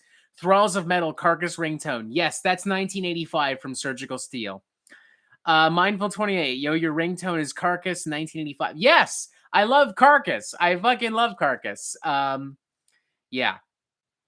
B, do you think Ellefson's firing was too dramatic? The reasoning seems disingenuous and an indirect move to introduce a fresh direction. No, not at all. Ellefson found himself caught in a sex scandal. Megadeth is already prone to controversy. They were on the heels of releasing an album. From a business decision, it made sense to fire Ellefson. It just did. you know, I'm not interested in having a conversation about whether or not Ellefson deserved it, because that's an entirely different thing. I am saying from a business perspective, it makes total sense what they did. Because the reality is, when you're a big band like that, it is a business. It is. End of story. So, what are you going to do? Plus, sex scandals are the worst kind of scandals because you can't escape from them. Most people can excuse outrageous political views and stuff like that, so long as it's not like really racist or homophobic. But when you go into sex scandals, done, period. Like that's it, done. Have you listened to Flaw Through the Eyes? If yes, opinion. Not familiar with Flaw, so no comment. Power of the Night. Are you familiar with the Downfall Network? Is that not, if I'm not mistaken, like a Thralls of Metal associated thing? Then I know the name, but I don't think they've done anything in a while. Calvin K, being in Toronto, do you know Jay Hoff and crew? Wish they were still uploading. I've met them a couple of times, but I gotta be honest, I'm not a huge fan of their content. Like in general, I don't really know what's going on with them at the moment. Perfect Cell 71, Lamar, Robert is so Canadian, so polite on that phone call. Well, I didn't know who was calling. It might have actually been my boss or some shit like that. Like, I'm a chef at the Brickworks Cider House, and there's a lot of Metal Meltdown stuff that happens behind the scenes. So, like, I need to be careful. I can't just be like, yo, what up, loser? I have to present myself. Mindful 20, it also helps that I'm Canadian. Mindful 28, I'd want a new Coroner album. Dude, that'd be awesome. Chuck, thoughts on the band Against Me? Yeah, Against Me fucking rules. I love that band. Wheels of Mercury, at the Metal Meltdown, except if you're Donald Trump. I mean, that man's an anomaly. I'm not going to get into it because I don't really feel like getting into it just in general. But yeah, that man is proof that cancel culture is not fucking real. Hands, period. End of story. Mindful 28, what are your opinions on punk bands such as Black Flag, Bad Brains, and the Misfits? You just named all my favorite punk bands. That's my opinion. I love Bad Brains especially. Their debut is one of the best punk bands of all time. Blackwater Russ, yeah, you people excuse racism or controversy for most part. Look at Phil Anselmo. Yeah, metal does have a history. Metal more so than any other genre. Maybe not country, but it does have a history of being like racism, whatever. Mr. Shoulders always thought cancel culture was a construct. Yeah, like it's made up. It's not fucking real, man. There's so many bands that are canceled but still make so much fucking money and still release tons of fucking records. Like Behemoth, for instance, you know, like Nurgle's a fucking edgelord. He's been canceled so many times by Polish media and institutions and even by American media and institutions. That motherfucker's still selling records, still touring the world. Same thing with Falling in Reverse. Same thing with Megadeth. Like, cancel culture's not fucking real. Like, shut up. Who cares?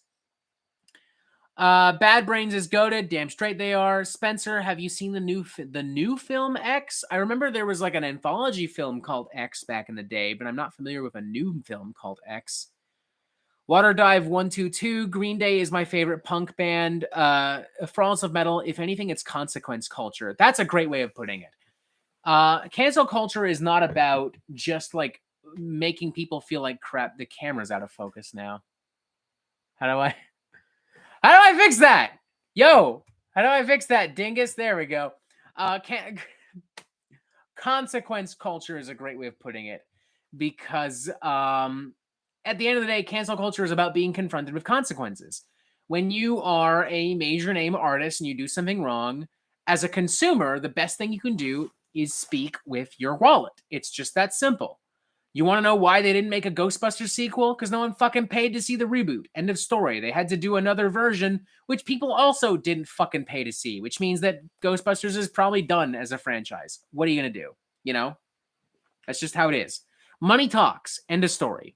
Cancel culture is about speaking with money. And whether conservatives want to admit it or not, they do the same fucking shit all the fucking time. Case in point, the Dixie Chicks in the 2000s. I rest my fucking case. Cancel culture is not real because that band is still continuing too. So, yeah. Anyways, well, a little tangent there. Blackwater Russ, Varg has been canceled many times. Burzum is still popular. Absolutely. Mad Mike, if cancel culture was real, Gerrymander would not be getting me views. Dude, it's hilarious how that character of yours was meant to be like satire on the alt-right, and now he's unironically bringing in views for y'all. Like, also, it's time for the chompy gerrymander political debate. The midterm elections are coming up. It is time. Let's make that happen. Let's make that happen. Chompy has very interesting views that I know would drive gerrymander up the fucking wall. For instance, people should have the right to exist. Shocking. Oh my God. Pizza Metal Eddie, I like it. Consequence Culture, Afterlife was cool. Haha, you look fantastic though. Thank you. Alex Flamer, Metallica was canceled earlier this year after Master of Puppets went viral. I mean, a little bit. Dirkhead, have you heard anything about new Roadrunner United? Not familiar, so no comment. Blackwater Rust, I want a gerrymander MOD versus Meltdown Chompy politics debate. Dude, that would be so fucking funny. Can we get MOD on that bullshit? I would happily debate Music of Destruction for the record. If he is down, I'm down. This is an open invitation to Music of Destruction because he loves to talk shit and he fucking loves to rail about how every metal YouTuber sucks except for him and how he's always right all the time. This is an open invitation. Prove it. Nut up or shut up, bro. Let's go. Let's fucking go. Fralls of Metal, I'm fiercely anti-existence for the record. Same. Fucking same. Uneasy Monkey, Chompy for president. Finally, a candidate we can all get behind on. He's not a Democrat or a Republican. He's a crocodile. He's a gator. What more do you need to know? What more do you need to fucking know? Spencer, debate the Rageaholic. Dude, there'd be no point. He wouldn't listen to a word I'd have to say. He'd be too... Like Rageaholic would be sitting there like, these fucking pansies and the fucking liberals trying to cancel Donald Trump for not enjoying black metal. There'd be no fucking point. I wouldn't even be able to get a word in. Like, at least with Music of Destruction, there's that chance that I might get a word in. But I'm down. Fuck it. Astolfo the Rider of Black. Now, who wants to see the Metal Meltdown versus MOD in a boxing match? He definitely loses that, with all due respect. I work out pretty hard nowadays, so he loses that. This suit is a tight fit, not because of fat, but because of muscle. Let's not to brag or nothing. Simon Gordon, congratulations on 10K, mate. Have you heard of Poltergeist? Amazing Swiss tech thrash band. Never heard any metal YouTuber mention them. I can't comment on them either. I'm not familiar with them. But I'll check them out. They sound cool. I like that.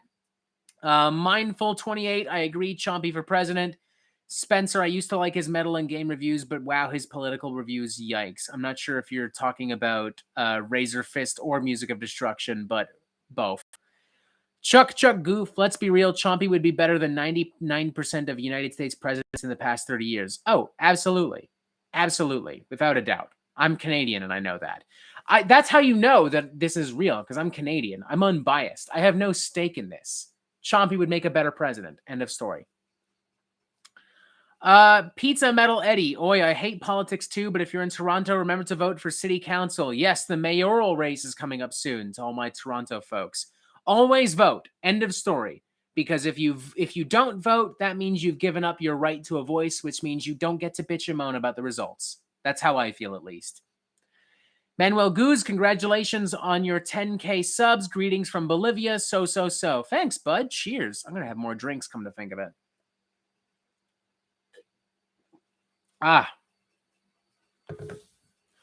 Power of the night. I'm having a lot of fun here. I'm kind of an introvert, so it's fun to talk to some guys I don't know. I'm happy you're having fun too, bro. That's awesome to hear. That's the whole point of these streams, is to, when I started doing these live streams, I just played Doom Eternal 2 years ago. It was the beginning of COVID, and I just needed to fucking hang out and not deal with COVID shit for a bit. And it kind of took off, and now streams are very much a part of this channel's DNA, and I love it. So yeah. 203, how hard is it for you to separate art from artist behavior? It depends. I have to take it on a case-by-case basis. Like, if it's a Nazi or a pedophile, fuck no, bye, done, end of story. But Contrary to what some people would like to believe, I don't automatically hate an album or a band just because their politics lean more conservative.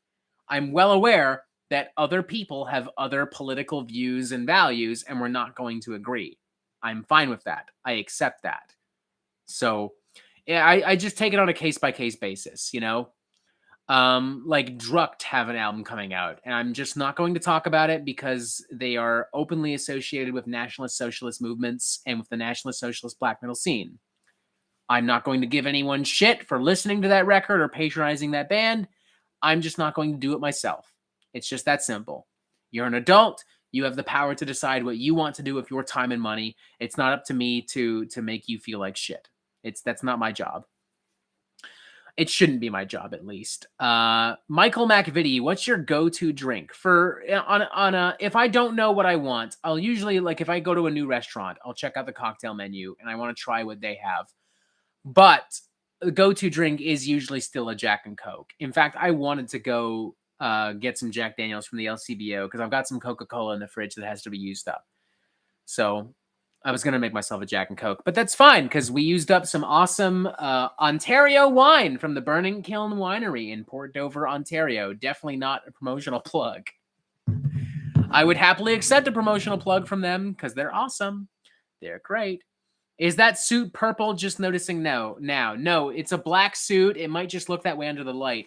Although the suit itself, I don't know if you notice, the dress shirt, it's got like hot dogs and ice cream and all kinds of shit, and the tie is kind of like purple and black and pink and white. So you're kind of right. You're kind of right. Fun fact: I actually wore this suit for my wedding, and I also wore it to my sister's wedding. Shout out to Jennifer if she is still in the chat. I don't think she is. We would have heard from her, but even so. Perfect Cell 71, Lamau, that shirt is epic. Yeah, I love this shirt. I wear it sometimes just for shits and giggles because I love it so much. Like, I've worn it in a couple of reviews. I wore it in the recent Acid Witch review and also the Soilwork review, if I'm not mistaken. There's a couple others, but I can't remember off the top of my head. ASMR Narcissus, the narcissist. Happy 10K. Thank you very much, bud. Simon Gordon, greetings all the way over from here in Ecuador. Are you a doom metal fan? Who are some of your go-to doom bands? Chemist comes to mind immediately. I love Chemist. Everything they've done. They have a really perfect discography, in my opinion. I especially love Desolation because I think it's got some of the best hooks and some of the best guitar licks and the best production. I also really love Pallbearer. Spirit Adrift, the early albums when they were leaning more towards that classic heavy metal, doom metal sound. Although I do like their kind of retro metal, hard rock vibe of recent albums and EPs. I also really like Dream Unending, kind of a very classic Death Doom vibe and sound. And of course, like classic Candlemass, Trouble, even like Black Sabbath, it's great shit. Tons of great doom stuff. I'm going to talk about more doom metal on the Metal Meltdown, I think. It's tough because there's always so much stuff coming out, and I want to talk about as much of it as possible, and it's really fucking tough. Thralls of Metal, Chemist equals perfect discography. Absolutely. Michael McVitie, The Sword. Yes! Oh my fucking god. Apocryphon, like riffs and hooks for days. Banger. Certified motherfucking banger. Dirk Head, you need a Spotify playlist. That's not a bad idea. Honestly, I'm on Spotify a lot. I that's where I jam most of the stuff that isn't promo material. Honestly, when I'm not doing Metal Meltdown stuff, I primarily listen to a lot of like old school hip hop and classic rock because sometimes I just want to unwind. Plus, I can play that stuff at work because it's more people friendly as opposed to like some brutal fucking Canadian tech death or whatever. Pentagram are awesome. Yes, they are. Been Alive. What do you think of the Tony Martin era of Black Sabbath? Severely underrated. Severely underrated. Lots of great tunes there. Blackwater Rust, Uncle Acid rules. Yes, they do. Sponge Bitch Bobface. Amazing name. Apocryphon was a good album. Yes, they are. Andrew Kovacs, listen to Triptychon Thoughts. I love Triptychon. I like a lot of the stuff they do. They're fantastic live. I like how they kind of take the more experimental and gothic ideas of Celtic Frost and they expand it. They make it weirder, darker, crazier, doomier, everything. I'm shocked that by now they haven't done another album, but it's got to be inevitable because they've been doing more and more live appearances. And typically speaking, you don't play live if you don't have an album to promote. So here's hoping. The odds are in my favor, though. Power of the Night. Have you heard of the channel Hipster Black Metal? Yes, I have. And whoever runs Hipster Black Metal is a fucking close-minded edgelord and a transphobe, and I have nothing kind to say about them. Manuel Gruz, if you like Doom, then hear The River. They're amazing. I will. Thank you very much, bud. Mad Mike, that Summerlands album gets better for me with each listen. Love me some good modern trad metal. Oh man, they're so fucking good. Like, I've been jamming that pretty consistently. It might end up on my top 10. I don't know. This year's been so good though. Like, I don't even know where to begin assembling my top 10. I don't even know, man. Sponge Bitch Bob Face, are you going to review the new Goat Horror album when it releases? And also, did you like the single? I've never been a colossal fan of Goat Horror. I listened to 2 or 3 songs from the new album, and honestly, I was kind of bored, so I'm not going to talk about the new album. I'd rather talk about Cloud Rat instead. But if you love black and death metal, and specifically if you love Goat Horror, then you'll probably love it. More power to you. Blah, blah, blah. Chuck Goof, can you flip the bird? Fuck no. Fuck you. Hell yeah, I'll flip the bird. Why not? It's always fun. T Baggins, I love the new Summerlands, but honestly, the new Riot City might be even better, honestly. Do they have a new album? I knew they put out one last year. Do they have one this year? I might have to check that out. Simon Gordon, you have to check out Lord Vicar and While Heaven Wept. Fantastic, epic doom. All right, sure. Fuck yeah. Michael MacVitty, do you have any advice on getting back into classic metal? I've spent so long with new metal at this point that the production holds me up. Listen to the big hits. Like, we're talking the Numbers of the Beasts of the world, the Screaming for Vengeances. Because, like, that's where it is, you know what I mean? M85 says, hipster black metal is a certified neo, you know what? Just threw a fest called Black Sun with NSBM. Well, that just confirms my thoughts then. Fuck him. Fuck neo-Nazis and fuck pedophiles and fuck hipster black metal. Saint Vinyl, Bullet for My Valentine, yes or no? Hard no for me. I was never a fan. I'm not a fan. I remember when they were putting out like some of their big hits too, because I knew a lot of people that were into them, but I'm not a fan.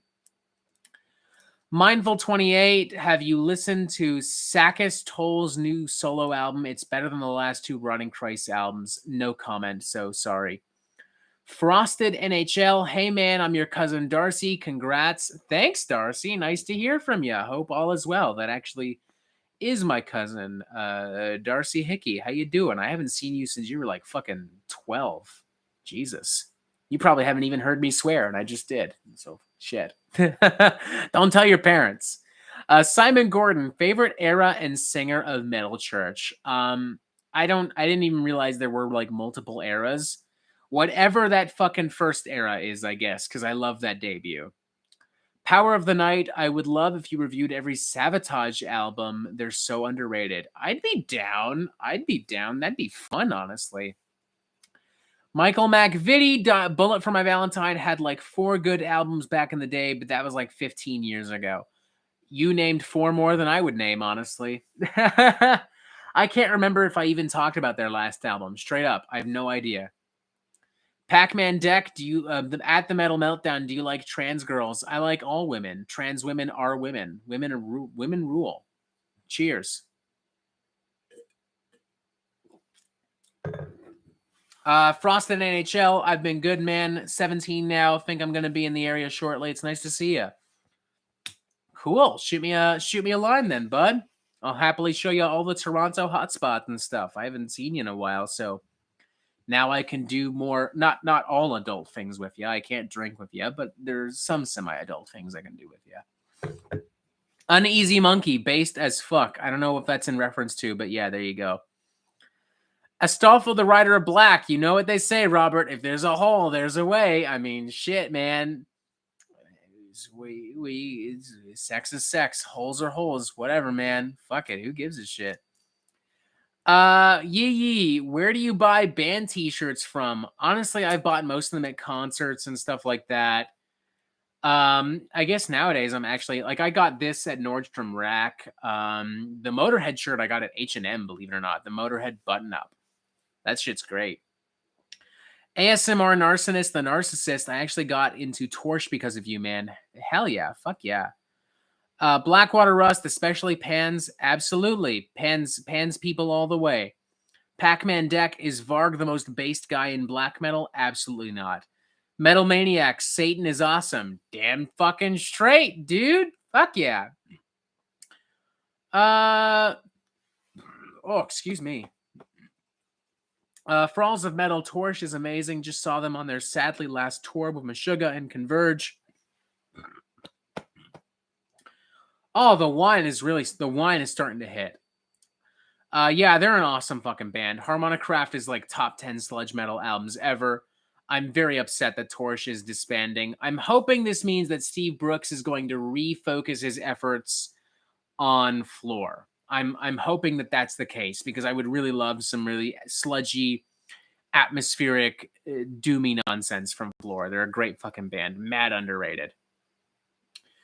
Simon Gordon, do you think Overkill have basically been churning out the same album since the 90s? Horoscope was the last truly great album. Hot take. Agreed. I'm 100% there with you.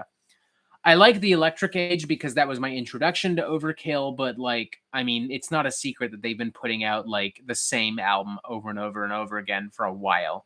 They did have that kind of dip into like groove metal in the 90s.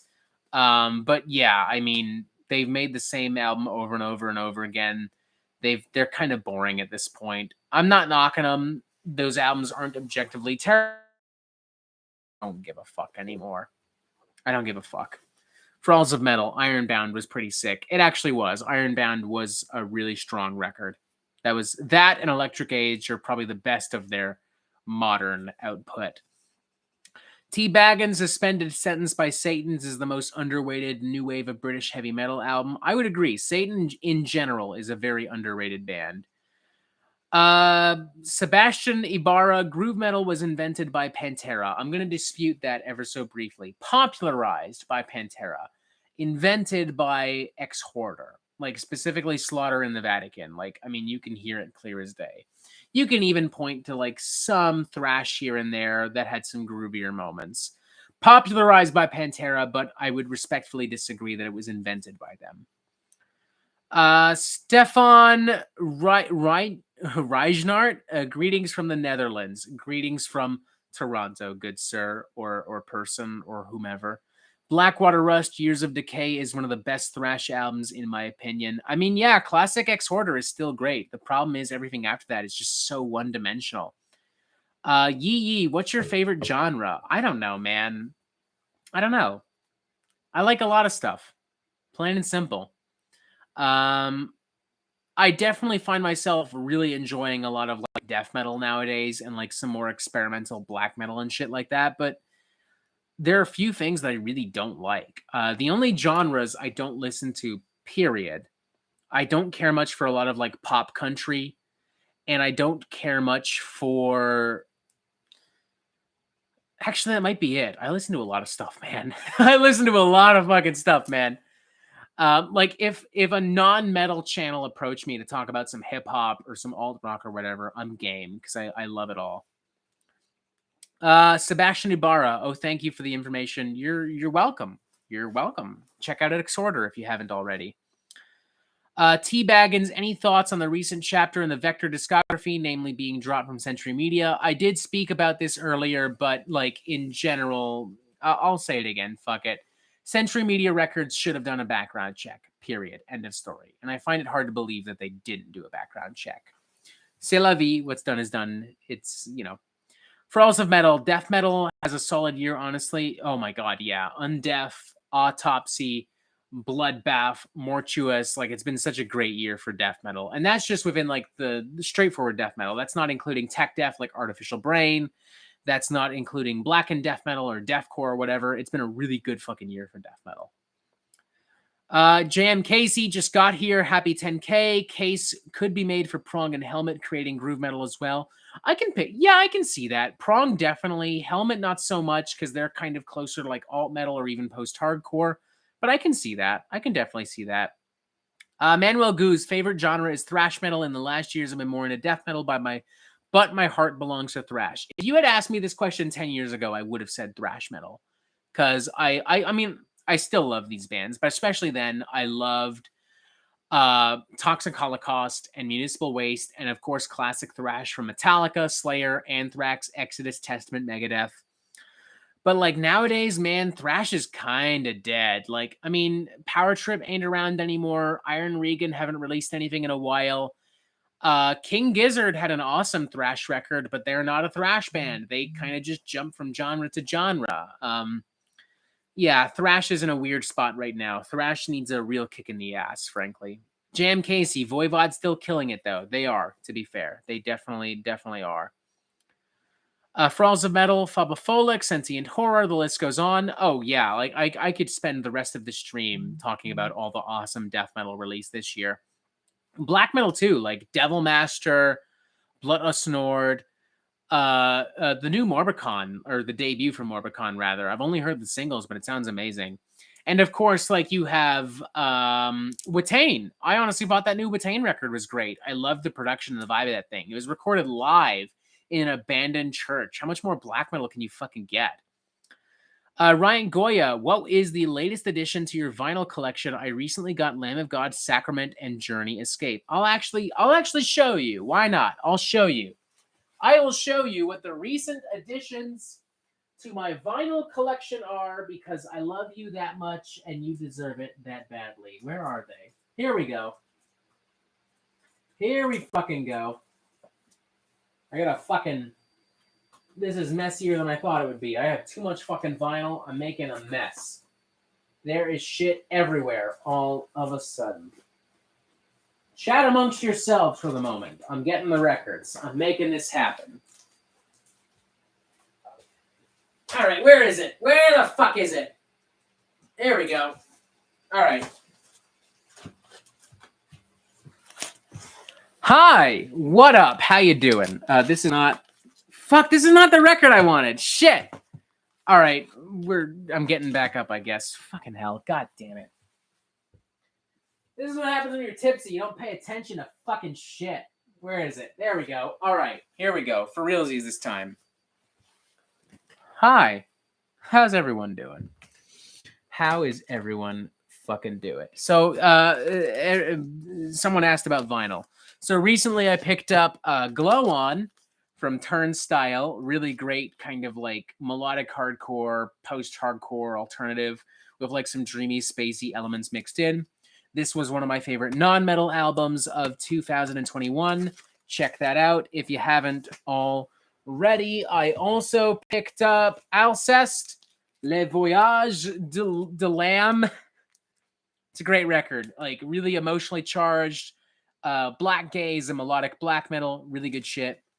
And we also picked up some fucking Bloodbath. I'm not joking, some old school Bloodbath. Kaboom Jams. Also, Kaboom Jams. Booyah. Good shit. So lots of that stuff. It's here in the corner. I can grab it pretty easily while looking like a doofus. I picked up some cassettes. So we got the Black Album on cassette. This is an original copy, by the way. And we also have the Garage Days EP. Not quite original, but a rarity nonetheless. Also on cassette. So that was my recent vinyl haul. Voila. Pac-Man Deck. Vinyl took all my money. That's where my money goes. Vinyl and rent. That's it. Frauds of Metal. Glow On is killer. Damn straight. Sponge Bitch Bobface. Mr. Bungle had a good thrash album. They actually did. Perfect Cell. Why is you stop doing On the Metal Meltdown in the intro? Was watching some old videos and noticed you didn't add that anymore. Are you referring to the intro that we used to have with Hammer? Are you referring to that?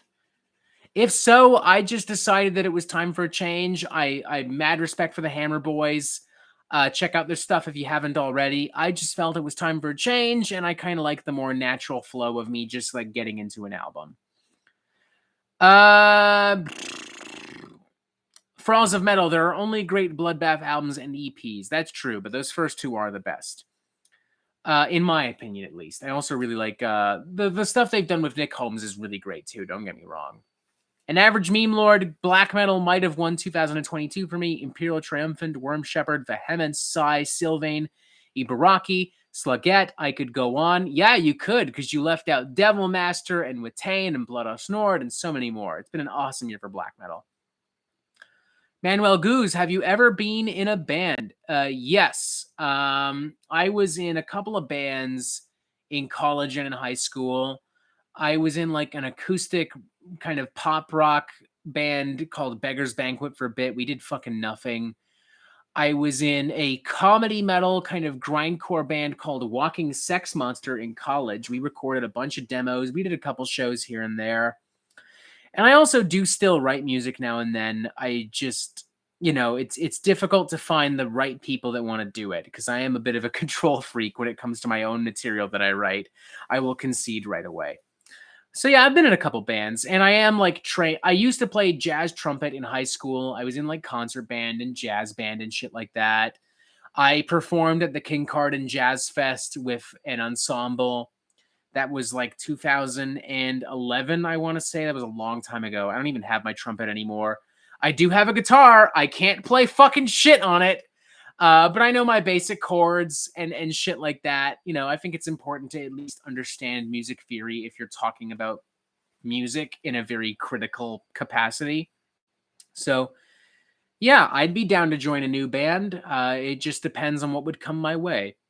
Thralls of Metal, Weage Dude, new one is amazing too. Yes, that was great. White Ward, new one is jaw-dropping. Yes, White Ward, awesome fucking record. Awesome band. The Dillinger Compound, what do you think of the post-Power Trip band Fugitive? Congrats on 10K. First off, thank you. Second, I didn't realize that there was a post-Power Trip band. I will have to check that out. Huh. All right, then. Chuck Goof, no one tell him my horrible secret. Well, now someone has to tell me. Someone has to fucking tell me. Michael McVitie, speaking of jazz, that new Black MIDI. Oh, my God. That new Black MIDI record is one of the most chaotic fucking things I've heard all year. I love it. Like, just insane math rock, post-rock, prog rock, thrown into a blender with all these angular rhythms and these weird patterns and shit. It's awesome. Like, one of my favorite albums of the year, metal or otherwise. It's amazing. Uneasy Monkey and the new King Gizzard. I like that album a lot, too. The new King Gizzard was really solid. A little bloated, but I do like how they kind of brought in elements from across their discography. The jazz, the blues, the psychedelia, even the thrash from, Infest the Rat's Nest. I thought that was really well done. Shit. Logan Stuck, did you see my chat? I mean, I'm trying, but there's a lot of people in the chat, folks. There's a lot of people commenting and tuning in. Do not be offended if I don't read your comment. There's a lot going on here. Spencer, what albums have you changed your opinion most about since you reviewed? Probably Ordinary Man. Like, listening to that album with my dad, who grew up listening to, like, Ozzy and Black Sabbath, was really interesting, and it kind of opened my mind a little bit to that album. I think that I still have some issues with it, but I think it's overall a very well done record. It has a more genuine performance than I would have initially suspected. I think it's well done. The title track in particular with Elton John, I think, is a really beautiful brotherly moment between Ozzy and Elton John, reflecting on their past, reflecting on tragedy and misery, but also their accomplishments. I think it's really well done. Thralls of Metal, all right, got a dip. Congrats again, man. You deserve it. Hit us up sometime in the future. I absolutely will. Thank you, Thralls of Metal, for tuning in. Everyone say goodbye and all that stuff. Cheers. We're gonna do a stream together. We're gonna make that happen. Some kind of video. Why not? We're gonna make it happen. Ooh. Blackwater Rust, Ordinary Man should have been the final album, in my opinion. It absolutely should have. End of fucking story. Patient Number 9 is fine, whatever. But I think Ozzy has just reached that point where it's like, dude, come on. Like, you're 73 years old. You've got Parkinson's. You just got out of surgery. You had COVID-19 earlier this year. Please retire. For the love of God, please. Quest for Metal, congratulation shots are in order. I'll happily have a shot in a moment. For now, I'm finishing off wine. Also, hello, Quest for Metal. How you doing, bud? Michael McVitie, everyone beware this man. He reads books. That's correct. I do. In fact, recently, I was reading, where is it? Recently, there we go. You got a nice shot of my ass for a second there. Recently, I've been reading the Hunter Chef cookbook. Oh no, reading. This actually applies to my job though, like as a chef. This guy owns a Michelin restaurant here in Toronto, the Antler Kitchen. Anna and I were going to go there tonight initially, but turns out they're fully booked. So yeah, I read books. Mad Mike, book collection stream when? I mean, we could do it now, honestly. Like, fuck. Fucking hell. Blackwater Russ, I've been reading my Dave Mustaine book. I haven't read it, but I imagine it's pretty good. He strikes me as someone who's got a lot of interesting stories. Chuck Goof, a book. Oh yeah, a book. Oh, like it's fucking great. I love that. Still makes me laugh every time.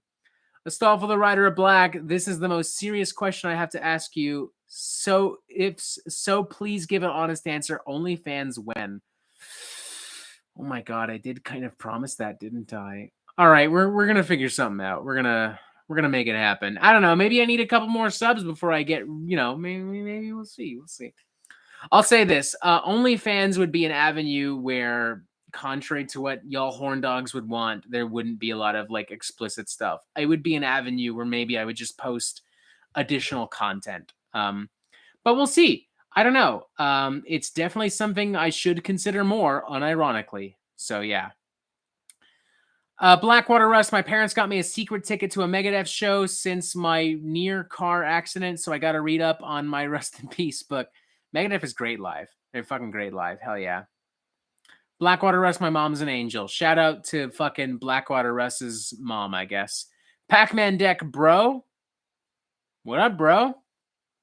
Oh, I don't know where you're going with that. Did the stream cut out? It doesn't look like a cutout, so I don't know what that's about.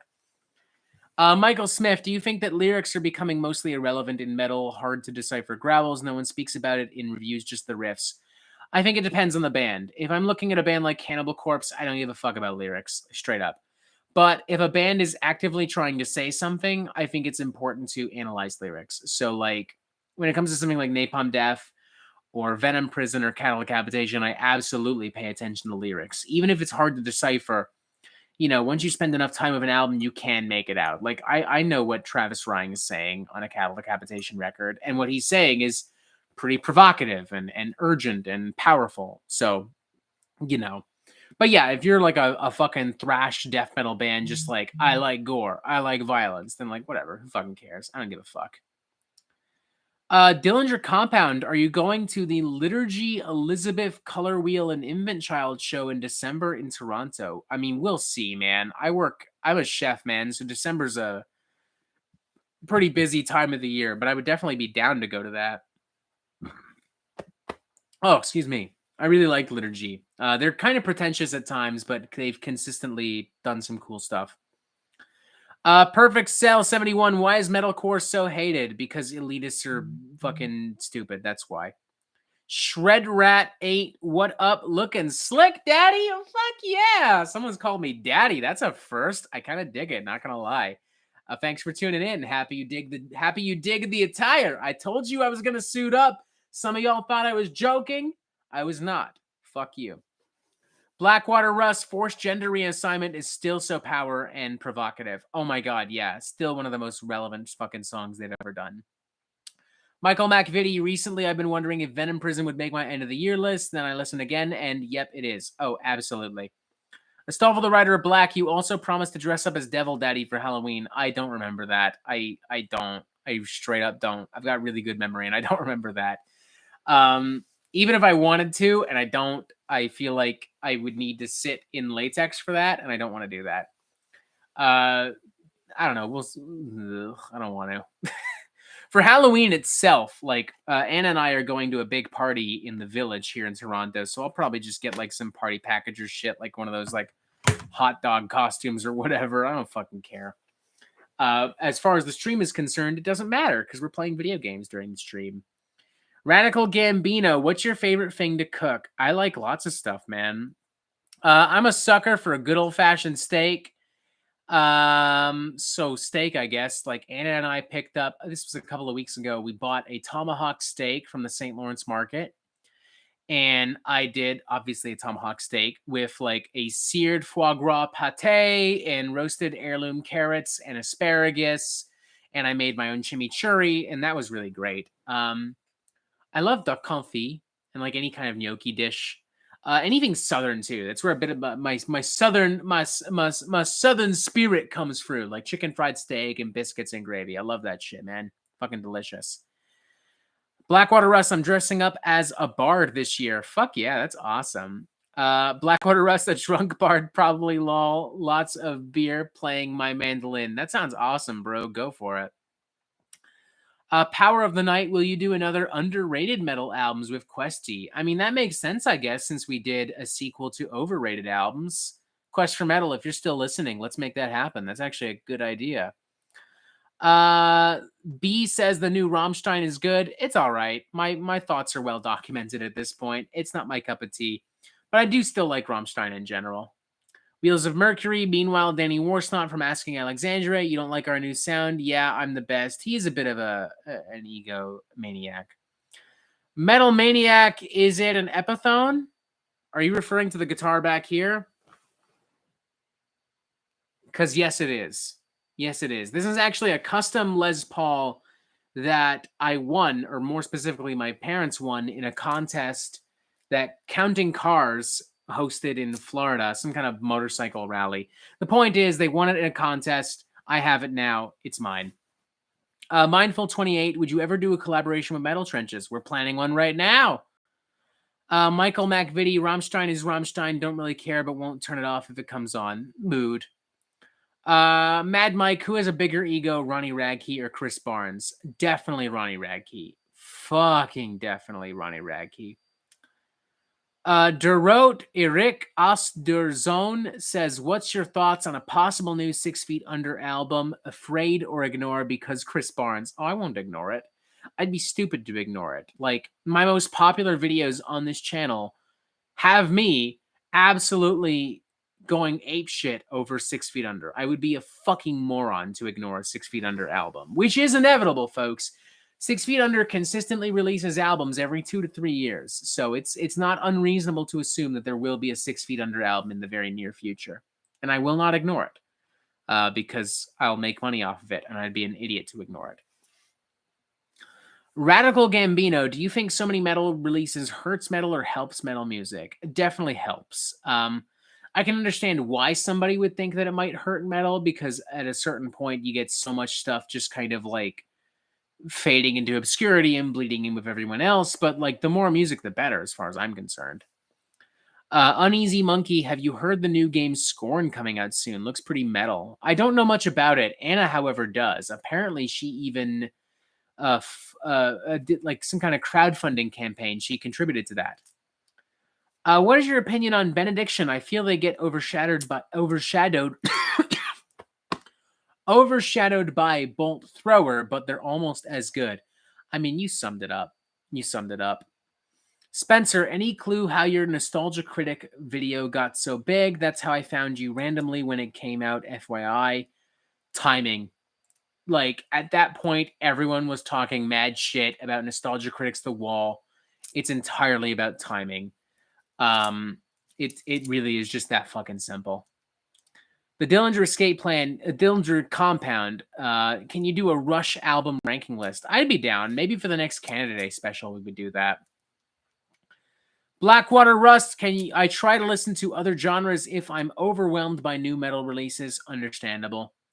Dirkhead Scorn copies H.R. Geiger. That much I have noticed. I mean, even from like just looking at like footage of the game, there's a lot of H.R. Geiger shit.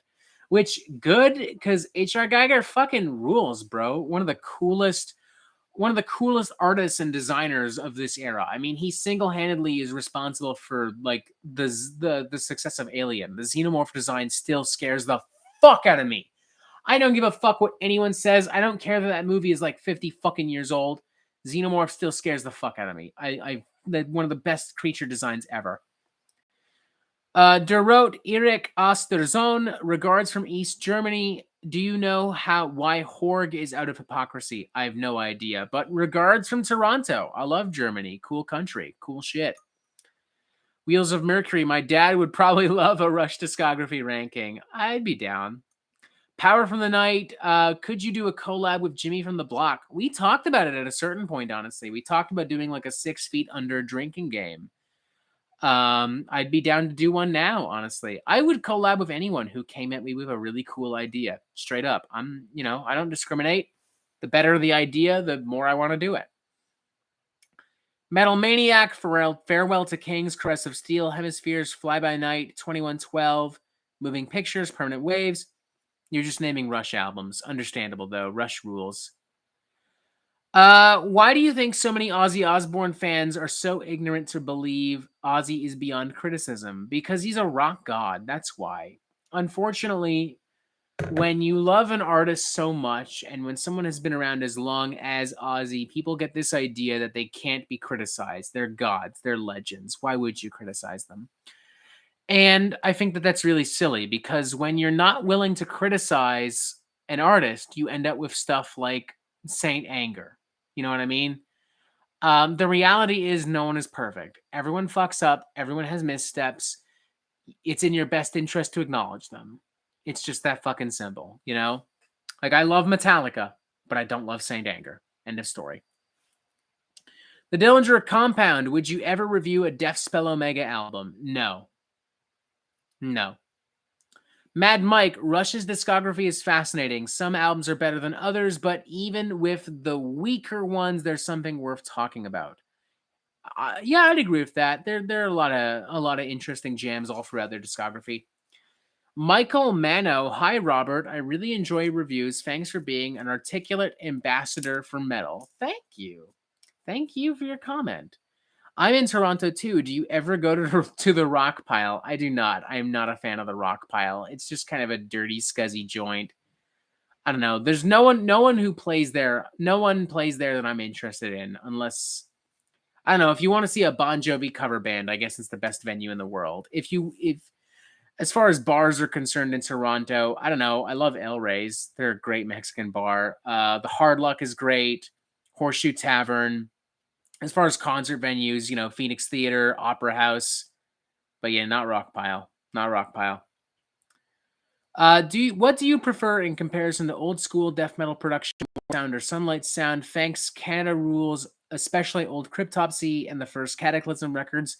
I mean, the Mora sound is fucking iconic. It really doesn't get more important or more special than that. Squid Metal, hi, I'm 2 hours late, but hi, that's okay. Don't worry, man. You showed up. That's what matters. Thank you very much. Mindful28, what's your opinion on Mike Patton's bands Phantomass and Tomahawk? I like Phantomass just because they're really fucking weird. Tomahawk I've never really been crazy into, but I appreciate them. Power of the Night, thoughts on Bryce still listing Inquisition as his favorite black metal band? He's entitled to his opinion. We are going to disagree on that. That's just how it is. I don't care for Inquisition. Michael Miff, what's your thoughts on the backing track controversy for live band performances? Any absurd ones you've experienced? I think that the idea that a band's entire show exists on a laptop is really fucking silly. But at the same time, that's kind of how it is, I don't expect a young metal band to bring a fucking symphony on tour with them, or like a bunch of extra people and shit. Like, what are you gonna do? When I saw Imperial Triumphant at the Opera House, I wasn't expecting them to have a fucking jazz band at their disposal, at the ready. What are you gonna do? I think it's really silly that a band like Falling in Reverse would cancel a show over losing a laptop, but at the same time, what are you gonna do? I don't know, whatever. Dirkhead, no more Hunter Biden's laptop. Yes, the Falling in Reverse backing tracks are definitely stored on Hunter Biden's laptop. We definitely need to get it. We need to find it immediately. Bean Man, bruh, that laptop controversy is getting insanely out of hand. It absolutely is, without a doubt. Blackwater Rust, Bryce is still cool. Respect, he got me into some glam. Oh, absolutely. Like, he's kind of destroyed the argument that, like, glam is for, like, losers and posers and that it's all sellout music. I don't care much for his comments on grunge, but, like, what the fuck ever. Spencer, speaking of Alien, what are some of your favorite movies? My all-time favorite movie is Monty Python and the Holy Grail. I can watch that under any circumstances and laugh my fucking ass off. I fucking love that. Michael McVitie, if you were ever to make a favorite death metal albums list, would there be anything we wouldn't be able to guess? I don't know, man. I've never even thought of that. Fuck, what are my favorite death metal albums? We'd have to specify, because if we're talking death metal as a whole, then that's difficult. But if we're talking modern death metal, technical death metal, melodic death metal, it gets a little easier for me to fucking narrow it down. Slaughter of the Soul would definitely be on there, no matter what. Mad Mike, are laptops the new books? In Ronnie Radke's world, they may as well. Dude, there's just a bunch of fucking Monty Python quotes now. Are you suggesting coconuts migrate? And fucking all this shit. I love it. No hate, but back to Chris Barnes. Do you enjoy the first Cannibal Corpse records? For me, Butchered at Birth is their most important album. Not their best, but the most important. Yeah, man. Chris Barnes, there was a period when he kind of was good at his job. Like, yeah. There was a period when he was good at his job. Good for him. Power of the Night. Dagon pleaded innocent in court. Do people forget that? Just because you plead innocent doesn't mean you are. There was literally child porn on his computer. Literally. You can plead innocent all you want. Doesn't matter. I can say the sky is red. Doesn't matter. It doesn't make it any less blue. Squid Metal. 'Tis but a flesh wound. Perfect transition. Perfect transition. Dirkhead, 6 Feet Under, first album. Alan West is the best death metal guitarist. That first album is fine. That's probably still their best album to this day. Michael McVitie, Gorguts Colored Sand would be my pick. Oh my god, fuck yeah. I just prefer the whole Gorguts discography on there. I fucking love Gorguts. Chuck Goof, I plead not guilty to having a horrible secret. Bro, you keep bringing this up. Either have one or don't. Like, you're just fucking cock teasing me at this point. What the fuck, bro? What the fuck? What the fuck? Blackwater Rust, I'll say this. Gorguts Obscura makes it in my top 10. Same. Fucking same. Radical Gambino, do you think Chris Barnes' drama was just for promotion? Yes. I think most of what Chris Barnes does, he does for attention. Absolutely. I'm fine with that because I profit off of it as well, but, it doesn't change the fact he definitely does what he does for attention. Squid Metal, favorite death metal record, is a pretty obvious pick. Slaughter of the Soul. I mean, it's perfect. It's a perfect record. Every song, back-to-back fucking bangers. The production is really punchy and like really dynamic, and like the riffs are great, the vocals, it's just awesome. T Baggins, what is the least popular album that you absolutely love? I don't love it, but I definitely think that it's not terrible. Lulu from Lou Reed and Metallica. I think that album gets way too much fucking hate. I think that a lot of people approach that album expecting it to be Master of Puppets Volume 2. It's not. It's not a perfect album. It has issues, but I like the raw production. I like the story of that album. Like, that was something that Lou Reed had written for a German opera, a German ballet to be more specific, that did not come to form. So he approached Metallica with this idea. And there's some great music. Like, I love Junior Dad. It's a very evocative and raw and bitter number.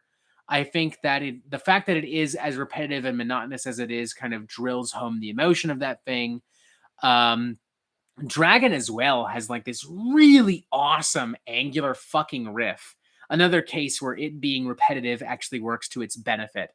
But, there is also Small Town Girl and, like I Am the Table and all kinds of silly nonsense. Like, it's not a perfect record, but it's got way more.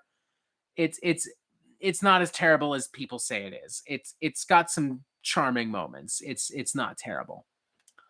Lou Stranger says, love the channel, been watching for some time. Ever listened to Absolver by Signs of the Swarm? I probably have, but I don't immediately remember any of it from the top of my head. Felix Wolf, do you have any guilty pleasure songs? Yes, Ba with Da Ba from Kid Rock. I fucking love that song. I don't fucking care. Kid Rock's a fucking idiot and a fucking racist, homophobic piece of shit. But goddamn, Ba with Da Ba is a goddamn bop. Bean Man, Melty might be getting drunk. I love this. Damn straight I am. I always am getting drunk. There's no other thing to be. Speaking of, let's have another drink. Ah! Okay. All right. All right, we're good. Whew! Hi. Michael Miff, best metal documentaries you'd recommend to watch. Global Metal, right off the bat. I would actually recommend Some Kind of Monster, Metallica. I think every young band needs to watch that fucking movie. Mad Mike says, yo, Kid Rock was awesome from 98 to 01. American Badass is a banger. I kind of bopped to American Badass, not gonna lie. It's top tier cringe. Metal Maniac, the Deaf documentary was good. Haven't watched it, honestly. Uneasy Monkey, top 10 guilty pleasures video soon. That's not a bad idea. I kind of like it. The Dillinger Compound. Do you remember Heavy T.O.? Did you ever go? I was kind of too young to go to Heavy T.O. But I know people who went to Heavy T.O. I would be down for Heavy T.O. to make a comeback because there are no good rock festivals in Toronto. If Toronto has one shitty thing about it, it's the fact that we have no good festivals. We have lots of awesome restaurants, lots of culture, lots of history, but no good fucking festivals. I don't understand why. Michael McVitie, you can thank Uncle Cracker for Ba with Da Ba. I don't know if he's any better, though. Speaking of movies, your thoughts on Lords of Chaos? I don't hate Lords of Chaos. I think it works. I think the issue of that movie is that it tries to be too many things at once. It wants to be a biopic about mayhem and a biopic about the history and the foundation of black metal. But it also wants to be a psychological horror film. It also wants to delve into the Black Circle. It also kind of wants to be like a mockumentary because there's like people speaking directly to the audience. It's weird, man. It's not terrible, but it's got a lot of issues. Like it's a solid 3 out of 5 if I were to review it now. T Baggins, do you prefer ooze or slime? I don't know the difference, to be honest. Ooze has a better sound to it. Like, that's more fun to say. Squid Metal, what happened to Heavy Montreal? Well, for one, COVID. Like, I don't think people fully understand the impact that COVID-19 has had on concerts and will continue to have going forward. Like, if someone gets sick on tour, that's it. Like, done. Tour's over. And I think in the case of Heavy Montreal, like, they were just like, we don't know what to do. We have to wait for things to be perfect. Fucking perfect. So yeah, my guess is COVID. End of story. Lords of Chaos is the funniest movie I've ever seen. I did laugh a couple times in Lords of Chaos. Like, it's fucking funny.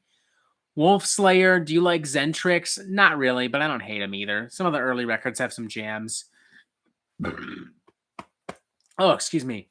Felix Wolf, it's interesting that Bathory's original drummer directed Lords of Chaos. Yeah, it does have legit some black metal cred in that sense. That guy also directed music videos for Madonna, if I'm not mistaken. The Dillinger Escape Plan Dio Dreamers Never Die documentary. I actually didn't see it. It was not screening here in Toronto, not to my knowledge at least. For some reason, movie theaters aren't even open this weekend. I don't even know why, but whatever. I'll see Dreamers Never Die when it shows up on Netflix or Amazon or some crap like that. Michael McVitie, a lot of bands started doing concerts post-COVID. I honestly see that as a part of the future of concerts. Yeah, we're gonna be dealing with COVID for a while. It's just that simple. A lot of people were doing streams. Like Code Orange got really into streaming concerts, and I thought that was fucking awesome. Like they kind of dominated music in the COVID era, in my opinion. I thought it was really well done. Like that first live stream they did, which was basically the release show for Underneath. That was fucking awesome. Mr. Nice Guy at the Metal Meltdown. Be glad to live in such a big city. There are tons of concerts, record stores. I'm living in a small city in Germany and I've got to drive at least 1 hour to any concert. Yeah, I've got nothing to complain about, all things considered. I'm actually within transit distance of like every major fucking venue in the city. Within 45 minutes, I can be at the Opera House. Within 30 minutes, I can be at the Phoenix Theater or Massey Hall. I'm very fucking lucky. I can walk to Sonic Boom. It's a long walk, mind you, but I can be there. Felix Wolf, any opinions on Devin Townsend? Oh, lots of opinions. For one, the dude is awesome. I had an opportunity to interview him here on the Metal Meltdown, and it booked up really quick. Shout out to Looters PR for giving me the opportunity, but it just did not work out, unfortunately. He is more than welcome on the Metal Meltdown anytime he pleases. So, you know. Uneasy Monkey doesn't get more true cult than Madonna. Damn fucking straight. Madonna actually released like a long sleeve tee, like a long sleeve shirt, and I want it. I want it, unironically. It's so fucking cool. Dillinger's Compound looks like Greg Pachado and Reba Meyer are an item. Yo, is that true, or are you fucking with me? If that's true, then that is a fucking goddamn power couple. Holy shit. I cannot wait, literally and figuratively, for those motherfuckers to make beautiful music together. That is fucking awesome. All right, I'm out of wine. I finished this entire bottle of Burning Kiln Harvest Party Red that I definitely was not paid to talk about. So I'm going to go get something real quick. I think I still have some gin. The stuff I drank from the Pantera Fanboy drinking game. I'm gonna get that real quick. In the meantime, talk amongst yourselves. I won't be long. I won't be gone for long, for the record. So, yeah. All right. Here we go. Oh, man. Standing up is weird. Standing up is weird. Oh, my brain is spinning. This will be the last drink for sure, because I'm going out for dinner after this. And I really don't feel like getting kicked out of fucking... I don't feel like getting kicked out of the restaurant. For obvious reasons. Ooh, God, it feels good to sit. Ghoulie, I'm back from work, here to kick it. Fuck yeah. Chuck Goof, since Robert ain't reading this, I liked Let the Sin Begin, ironically. Shame on you. Blackwater Russ, nice Thor and Captain America pillows. Yeah, I got these at fucking GameStop, believe it or not. Look at that. That's fucking cool. This one's like a Thor frighten the fucking destroyer or whatever.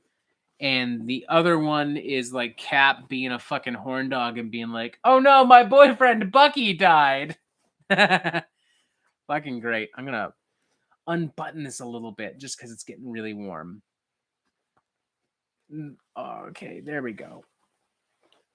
Plus, y'all get a better look at my fucking, my ice cream tea and my delicious tie.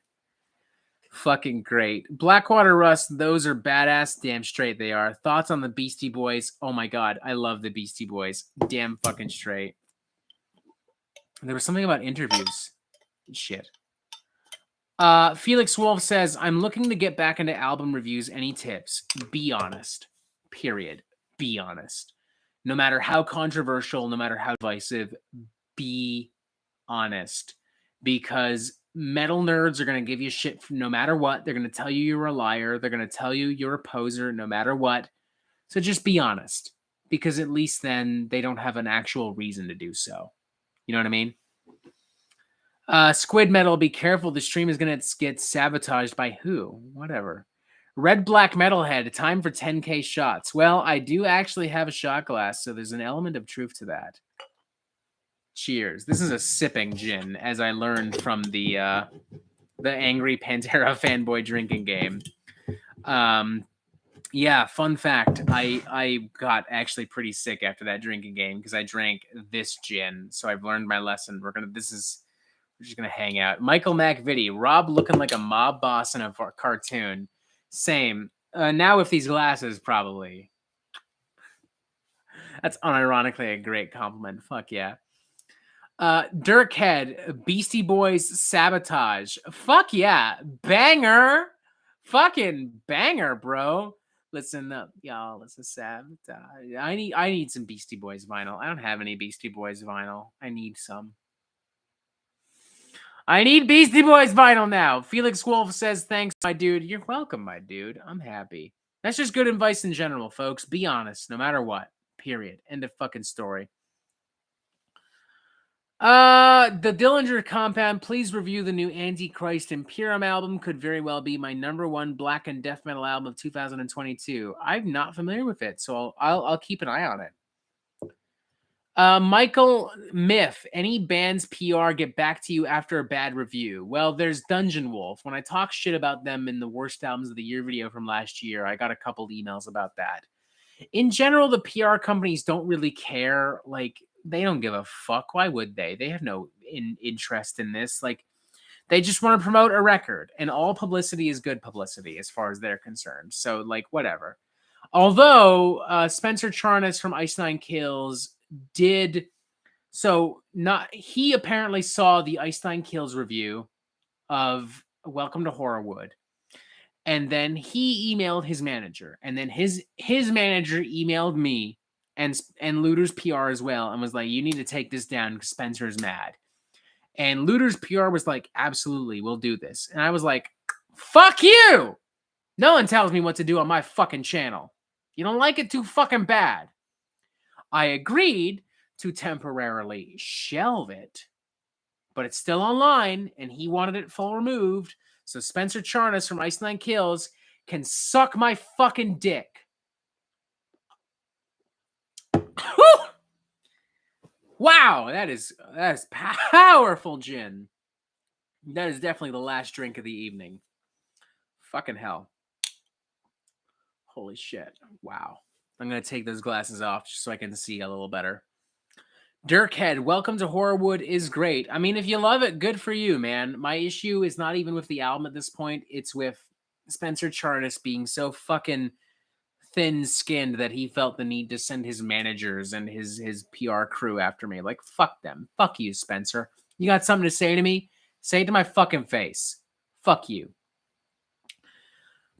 Dear wrote Eric Osterzone, if it beware you from jail, would you agree to the deal? Listen one day only to Illa Divinum.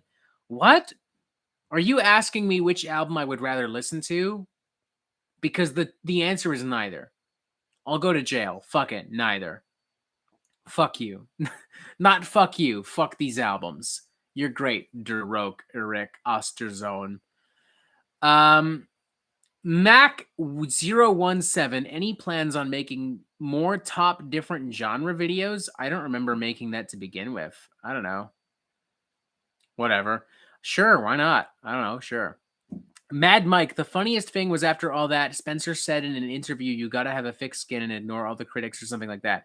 Yeah, what a fucking hypocrite. Like, oh, whatever, man. It's part of the gig. Which it is, to be fair. But also, dude went out of his way to be like, we're going to remove the Metal Meltdown. Fuck no. Fuck you, Spencer. I cannot wait for Ice Nine Kills to drop something else. I'll shit on it just for shits and goddamn motherfucking giggles. Fuck you, Spencer. No one cancels the Metal Meltdown. Only the Metal Meltdown decides when the Metal Meltdown is done. The Dillinger Compound, please do a collaboration show with Jackie, host of Into the Necrosphere. I'm not familiar with that show, so no comment. Spencer, hey, why is everyone trashing me? No, you're the trad Spencer. Spencer Charnas from Ice Nine Kills is the virgin Spencer. All hail the Chad Spencer. Squid the Paradox says hi. Hello, Squid the Paradox. I like your little Splatoon logo thing. I like Splatoon. Squid the Paradox, hail Chad. Off to a great start, Squid the Paradox. Blackwater Rust, you are the Chad Spencer. Fuck you. Hail Chad Spencer. Spencer. Fuck yeah. Dirkhead, after this, I'm watching a review on Ice Nine Kills. By all means, do so. Go for it. Dude, it was so fucking funny when people were like, oh, you made fun of autistic people. You're an ableist. And I'm like, bro, are you not familiar with self-degrading humor? I'm autistic. If anyone understands the autistic experience, it is fucking me. Call me an ableist because I made a self-degrading joke? Eat my shit, you fucking losers. I remember one motherfucker was like, I'm going to get you canceled. I'm going to make sure Fearless Records never sends you a fucking promo copy ever again. They send me shit every goddamn fucking week. You fucking loser. Go ahead. Go nuts. Fuck you. Radical Gambino, why did you shelve the Ice Nine Kills review? It is not shelved. It is online right now. As part of a settlement, I agreed to hide it for a bit, but it is very much online and very much ready for you to comment on and mock or whatever. Michael MacVitti, what was your favorite review to make, good or bad? Anything Psycho Sinner. I love talking about Psycho Sinner. I mean, I hate them, but goddamn, it's so much fun to talk shit about them. Any negative review for that matter. Like, I love the Limp Bizkit review. I think it's great. I don't understand the outrage, honestly. I feel like this past year I've kind of mastered my craft, if you will. Like, I love the Patient Number 9 review. I love the Slipknot review. I think they're really well done. I really like the review that I just made about the new Queensryche album. The album came out today. The review comes out tomorrow. Oh my god. Yeah. The Prison Meddler. Would you review every Exodus album? Yes. In fact, there are plans for that. Stay tuned. Glad says, congrats, Robert. Hope your next 10K comes twice as fast. It probably will. In the time we've been doing this, we've already hit 10.1K. So who knows, man? Chuck Goof says, one thing I found funny about Psycho Sinner is how Devil Daddy is just dancing with a huge grin on his face over this generic dance like it's the heaviest crap ever. Dude, I cannot fucking believe, like, I love, it's so funny how Jeremy Spencer is like, my music is the best ever. It's so fucking funny. Like, it's insane. So good. 10 to 10.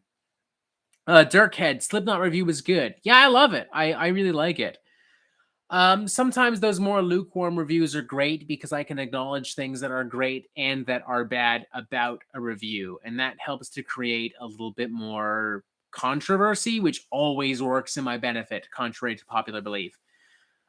It's well done. Dirkhead, I'm not subscribed. Bro, change that. Change that. You can do it. All it takes is a click of the button. I believe in you. Squid the Paradox. Every death metal vocalist sucks except me, Chris Barnes. Now, to be fair, in the man's defense, he did not actually say that. That was a Facebook account that someone impersonating Chris Barnes. However, on a slightly similar note, Chris Barnes did not bother to correct that statement, which means on some level he believes it. Top 5, the worst death metal records, and 5 6 Feet Under albums don't count. Well, that's a shame because I want to just list 6 Feet Under albums. I would say Eaten Back to Life, Cannibal Corpse. I just think it's kind of sloppy and messy. Damn, this is a good question. Illa Divinum Insanus, Morbid Angel, if that counts. I know it's leaning more towards industrial, but whatever. I don't know. There's a lot of stuff from like other bands that's just generic. I don't know. I'll get back to you on that. Those two count for now. Would you ever do a Led Zeppelin album ranking list? I kind of did. I did a reviewing every Led Zeppelin album video with Mad Mike back in January earlier this year, and I would highly recommend you check it out if you're interested. Michael Miff, are your reviews extempore or scripted? Many retakes, good work, by the way. No script, no nothing. I wing it, 110%. Obviously, because I wing it, and because I'm an autistic doofus and I stumble and stutter, things sometimes have to be redone. Things sometimes have to be edited and tweaked, but I don't have a script. I don't care for a script. I have no patience, and frankly, I don't have the time for a script. I love doing the Metal Meltdown, but I've always had this idea, that if the Metal Meltdown gets in the way of my personal life, I don't want to do it anymore. Hence why there's no script. Mad Mike, yes, the Led Zeppelin vid, where the legend of Puff Daddy was born. Yes, Puff Daddy invented all music. He is a god. He is beautiful. I love him. God bless Puff Daddy. There's no music without him. Radical Gambino, how do you think metal will development in the future? I'm assuming that's a typo. No harm done, though. I don't know. It's kind of hard to predict where trends will go. I had a feeling that pop metal would be a big thing following the release of Poppy's I Disagree. But, like, I'm not sure now. I think metal is just going to be what it is. I definitely feel like death metal and black metal, those are the genres that are getting the most shit right now. So those are definitely things to keep an eye on in the future. There's a part of me that's still like, pop metal, because, like Doja Cat did like a metal remix of Say So, and like Lady Gaga has flirted with metal now and then. So I still feel like a pop metal boom is on the horizon, but who fucking knows, man? Like, I'm just excited to see whatever's next, to see whatever happens. We'll see. Wheels of Mercury at the Metal Meltdown. What about Stand Up and Scream by Asking Alexandria? A lot of elitists used to dunk on them back in the day. I mean, I still like to dunk on Asking Alexandria because fuck that band. Was Stand Up and Scream an album or was that a song? I don't actually know. I'm gonna look this up. I don't know, straight up. I don't follow Asking Alexandria. I have nothing against them though. Like they introduced, like From Death Till Destiny was a solid record. I kind of liked the more like hard rock alt metal approach to that thing. I think that's a case where I'm like, this band is just not my cup of tea. End of fucking story, And there's no shame in that. There's no shame in just admitting that a band is just not for you. Period. That's how I feel about Asking Alexandria. So with Stand Up and Scream, that's their debut album? Released in September of 2009. I'm not immediately familiar with this album, so no comment. So I guess that's your answer. Jim E says, was Iowa death metal? Kind of, honestly. I mean, it's pretty fucking extreme by new metal standards. Squid the Paradox, Attack invented music. Yes, absolutely. Dirkhead, Iowa was more rap metal than death metal. No, if we're gonna make that argument for Slipknot, then the self-titled was more rap metal than anything. Like, it's definitely got like a lot of like actual hip hop style flow. Like there are some beats and some bars on that record that would not be out of place on like some underground hip hop shit, or even like some Eminem from the late '90s and such. The Prison Metalers, Slipknot's Iowa. No, it's not. It's new metal. I mean, ultimately, yes, but I understand the death metal argument. I mean, it's a pretty extreme record. Like, it definitely borrows a lot from death metal. Wheels of Mercury at the Metal Meltdown, an album from 2009. Oh my god, yeah. I don't know. I remember when Asking Alexandria was like a really big deal because I had a bunch of friends that were really into Asking Alexandria. I remember I went to school at Mississauga Secondary, and I remember I had some friends that wanted to participate in like a talent show, so cliche. And like there was this guy who played guitar who was really into like post-hardcore metalcore who loved Asking Alexandria. And I remember he approached me with the idea of a band. And he was like, "Oh, we'll just do backing tracks for everything." And I was like, "Fuck no, I don't give a fuck. Like, call me when you have a cool idea." That was it. Whatever. Wolf Slayer, do you like Trivium or Matt Heafy? I mean, Matt Heafy is Trivium, so same difference. But I like Trivium. Not consistently. They've done albums that I've enjoyed, albums that I don't enjoy, but overall, I've got nothing against them. Blackwater Rust, Cinnamon Babe are getting lots of discussion, and all because of a non-controversial fact. It's embarrassing. Yes, I've talked about them a lot. I've talked about Cinnamon Babe and Stormy Maya a lot on TikTok.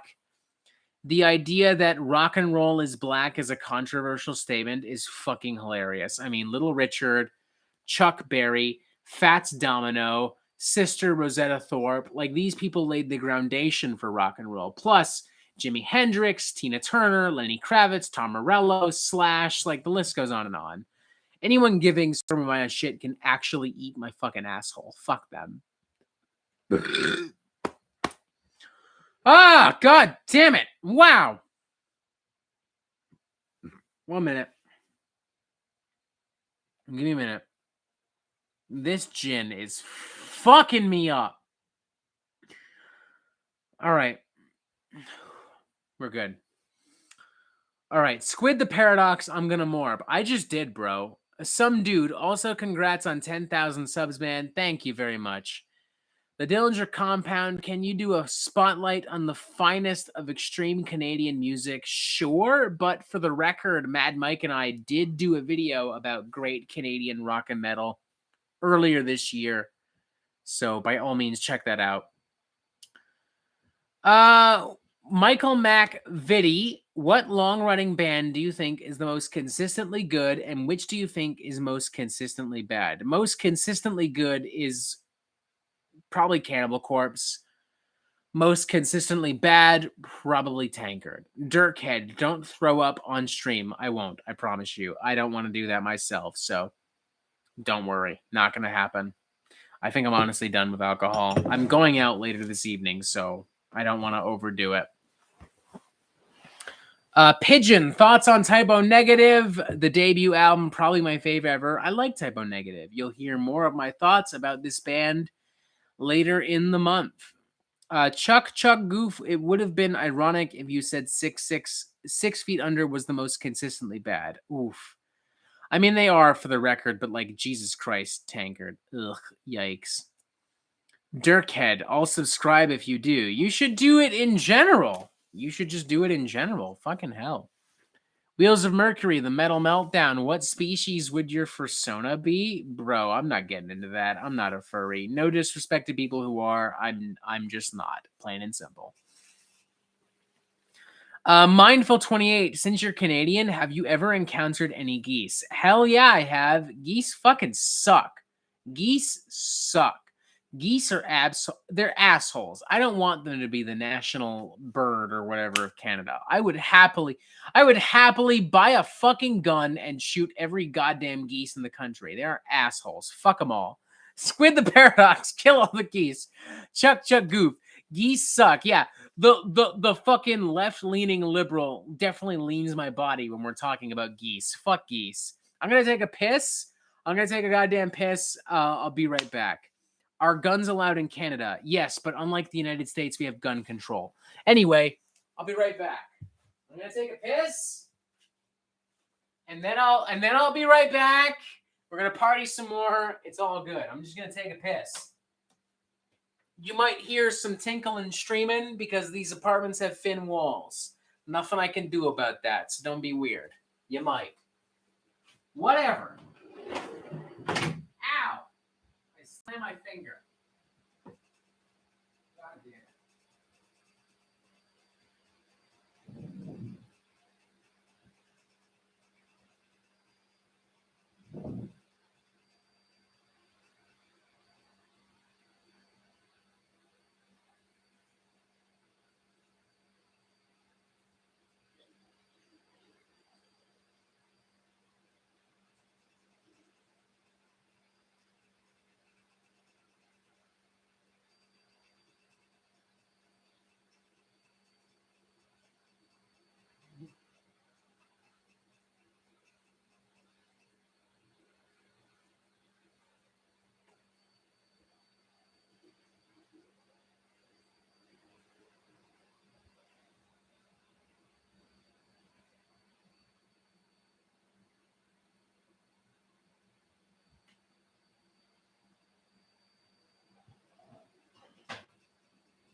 All right, what up?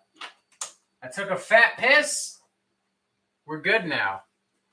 We're good. What up? What up? What up? What up? What's going on? How's everyone doing? How the fuck is everyone doing? Let's oh my god, let's catch up on what the chat is doing. How's the chat doing? Michael McVitie, never heard of Tankard. Lucky. Just came out of a Gallows Sniper just came out of a concert with Carcass, Behemoth, an arch enemy, and now I'm caught to a Metal Meltdown stream at night. What a metal day. Holy shit, that's awesome. Some dude, man, my country just got roasted. Fuck yeah, bro. Felix Wolf, somebody make a parody of Cop Killer and call it Goose Killer. Fuck yeah, I'd pay for that. We'd hear if he's hurling. I did not hurl, don't worry. Mad Mike, for real though, the Canadian goose is legit the most psychopathic animal ever. Dude, they suck. They're assholes. I can't wait to kill every one of them. Look at this graph. Great. Some Nickelback memes. Awesome. No celebration is complete without Chompy. That's correct. He's been here the whole time. I'm going to squeeze the fuck out. I'm going to squeeze the shit out of him. I fucking love Chompy. I love Chompy. Ali Majid, have you heard the drama about Ronnie Radke and Eddie Trunk in Twitter, and what's your thoughts on that? I've already answered this in the stream, but fuck it. I'll answer it again. I think both sides of this argument are stupid. I think it's really fucking stupid and boomery that Sebastian Bach and Eddie Trunk are whining about laptops, but I also think it's fucking stupid that Falling in Reverse canceled a concert over a laptop. So both sides of the argument are fucking stupid. Perfect Cell 71, still going strong, eh? Love this community. Fuck yeah.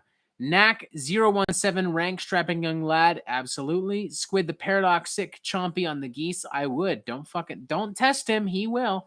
He fucking will. He will, ladies and gentlemen. Neil Crabtree, once again, thanks for introducing me to Innumerable Forms. I absolutely love them. Dude, I'm happy I could do so. They're fucking awesome. I love Innumerable Forms. Great band. Michael McVitie, I sadly have to go to bed. Have a good day, y'all. Cheers, Michael. Thanks for tuning in. Hope you have a pleasant evening. Squid the Paradox, coming soon to theaters. Goose Killer, starring Chompy T. Gator as Officer Geese Killer. That's a great idea. Michael Miff, any interesting metal band recommendations from unusual countries, Asia, Middle East, etc.? Sure. Bollywood from India, great band. Bloodywood. I like how they bring Bollywood influence into folk metal and new metal and rap metal. That's really cool. There's also from Japan, Thailand, Korea. There's Wormrot, Psy.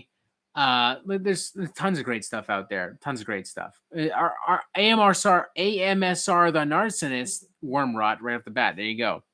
Lots of great stuff. Squid the Paradox, GISM, Psychopathic Hardcore from Japan. Absolutely. Great fucking game. Some dude says, have you ever played the game Banjo-Kazooie from 1998 on the N64? I have. I have not played it on the N64 because I don't have one. But I've played, I actually I had an emulator on my laptop in college because I used to play Banjo-Kazooie on my laptop in the middle of my college math class. But I also now have it on Rare Replay for the Xbox One.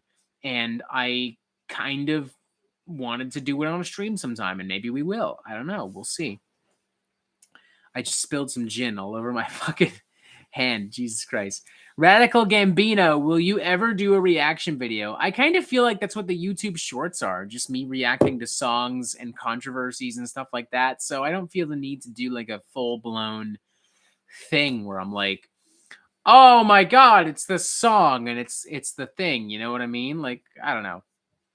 Pigeon, thoughts on Pyron? I didn't really enjoy the last album. I've thoroughly enjoyed everything they've done. Really commanding shit. It's great shit. Dirkhead, you can emulate N64 on most phones now. Yeah, I mean, it's pretty common nowadays. But I got Rare Replay for free when I bought my Xbox One. So, whatever. What are you going to do? Intestine Ballism is also a great Japanese death metal band. Yes, they are. And so is Coffins. Great band as well. Lots of great stuff out of Japan. Aterim is Moroccan, but they happen to be based in Canada. Yes, they're based and they're also based in Canada. Jim E., I saw your Gene Simmons video. Thoughts on Kiss? One of the most overrated bands in the history of fucking human history. I do not like Kiss.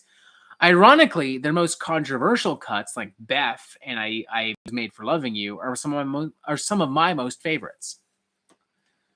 Mindful 28, intestine ballism is great. I think why likes him for getting me into them. Felix Wolf, do you like Unleash the Archers? Yes, but not as much as Mad Mike. Period. Jim E. Kiss is Jeremy Spencer's favorite band. That would explain a lot. That, honest to God, would. Neil Crabtree, Kiss is just a stage act. Their music is generic. Yeah, their music is just like the most generic fucking like cock rock and arena rock. Like, I don't fucking care, man. Their live albums are fine because you actually get to capture.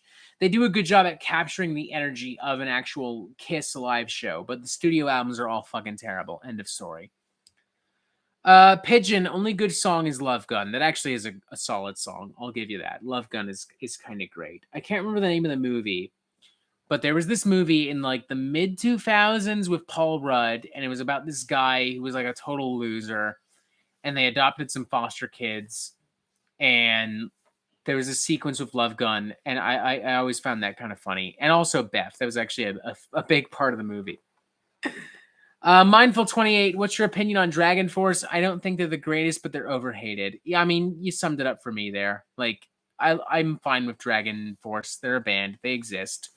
I would love to actually have Herman Lee here on the channel sometime. He seems like a cool guy. Dirk Head, I just saw that movie, Uneasy Monkey Role Models. Yes, that's it. That's it. Great movie. That's an all right movie. Starring Ant-Man. Fucking hell. Squid the Paradox, Dragon Force used to be my favorite band of all time. I'll say this, like, fucking Through the Fire and Flames is a goddamn bop. I don't care what anyone says. Some dude, do you like any 90s rap? If so, what do you think of 2001 from Dr. Dre? Dr. Dre's great. I love 90s rap. Tribe Called Quest and Outkast and fucking Wu-Tang Clan. I love that kind of like 90s, 80s hip-hop scene. It's great. An average meme lord, I gotta go. Cheers, lads. Congrats on 10K, and I'll see y'all later. Cheers, bud. Enjoy the rest of your evening. I'll have another drink. I may as well finish this off because I've already poured it. So, you know.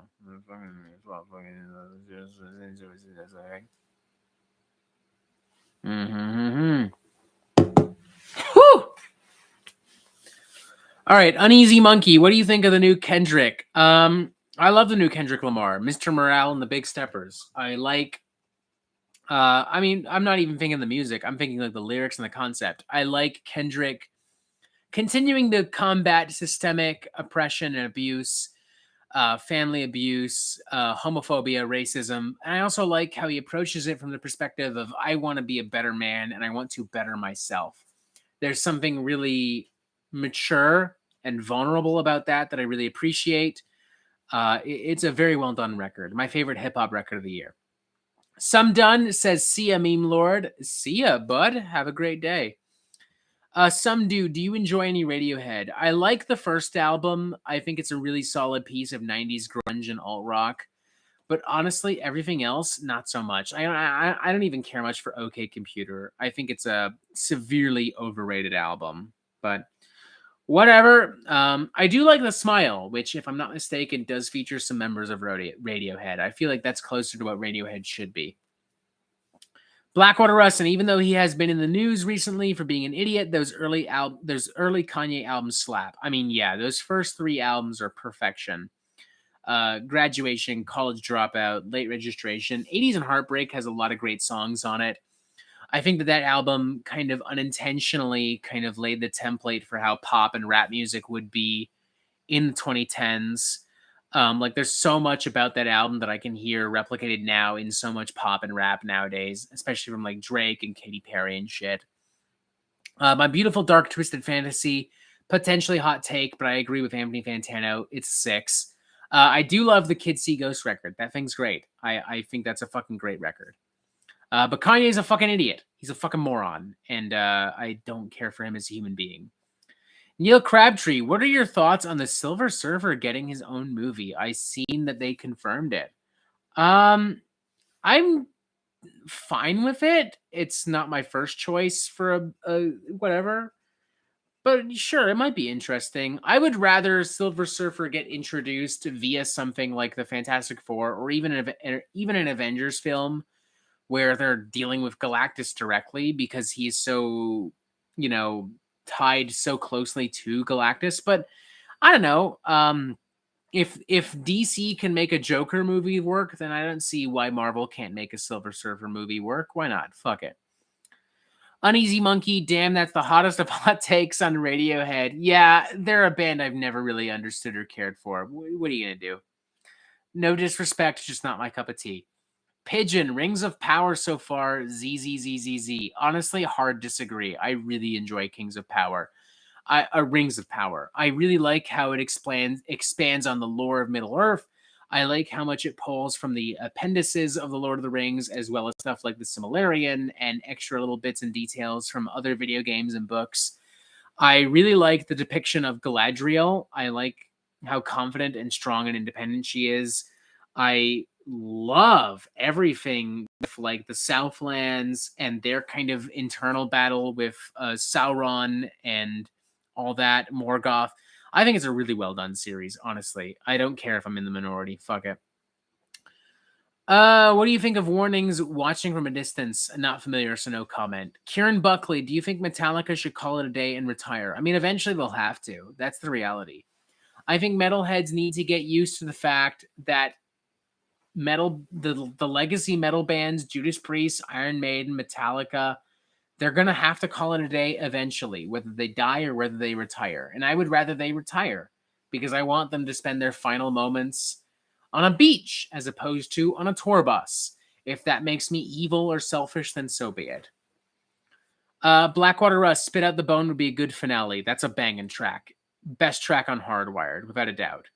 PNS, what's your opinion on anime? It depends. Anime is very exploitative, especially when it comes to its depiction of women and sexuality, which I'm not really crazy into. But, you know, there are lots of interesting themes and ideas. Like, I really liked... Fuck, what was it called? It was about a bunch of con men, international con men. I really liked it. It was on Netflix. I liked that show a lot. Death Note is great. Attack on Titan has some really cool animation, a lot of cool themes about, you know, like man versus God and all that. Even something like Kill la Kill, which has interesting concepts and interesting music, really great music, actually. Like, I love the main theme of that, but goddamn, they could tone down the sexuality big time, especially when, as far as we can tell, most of those characters are children. So yeah, it's weird.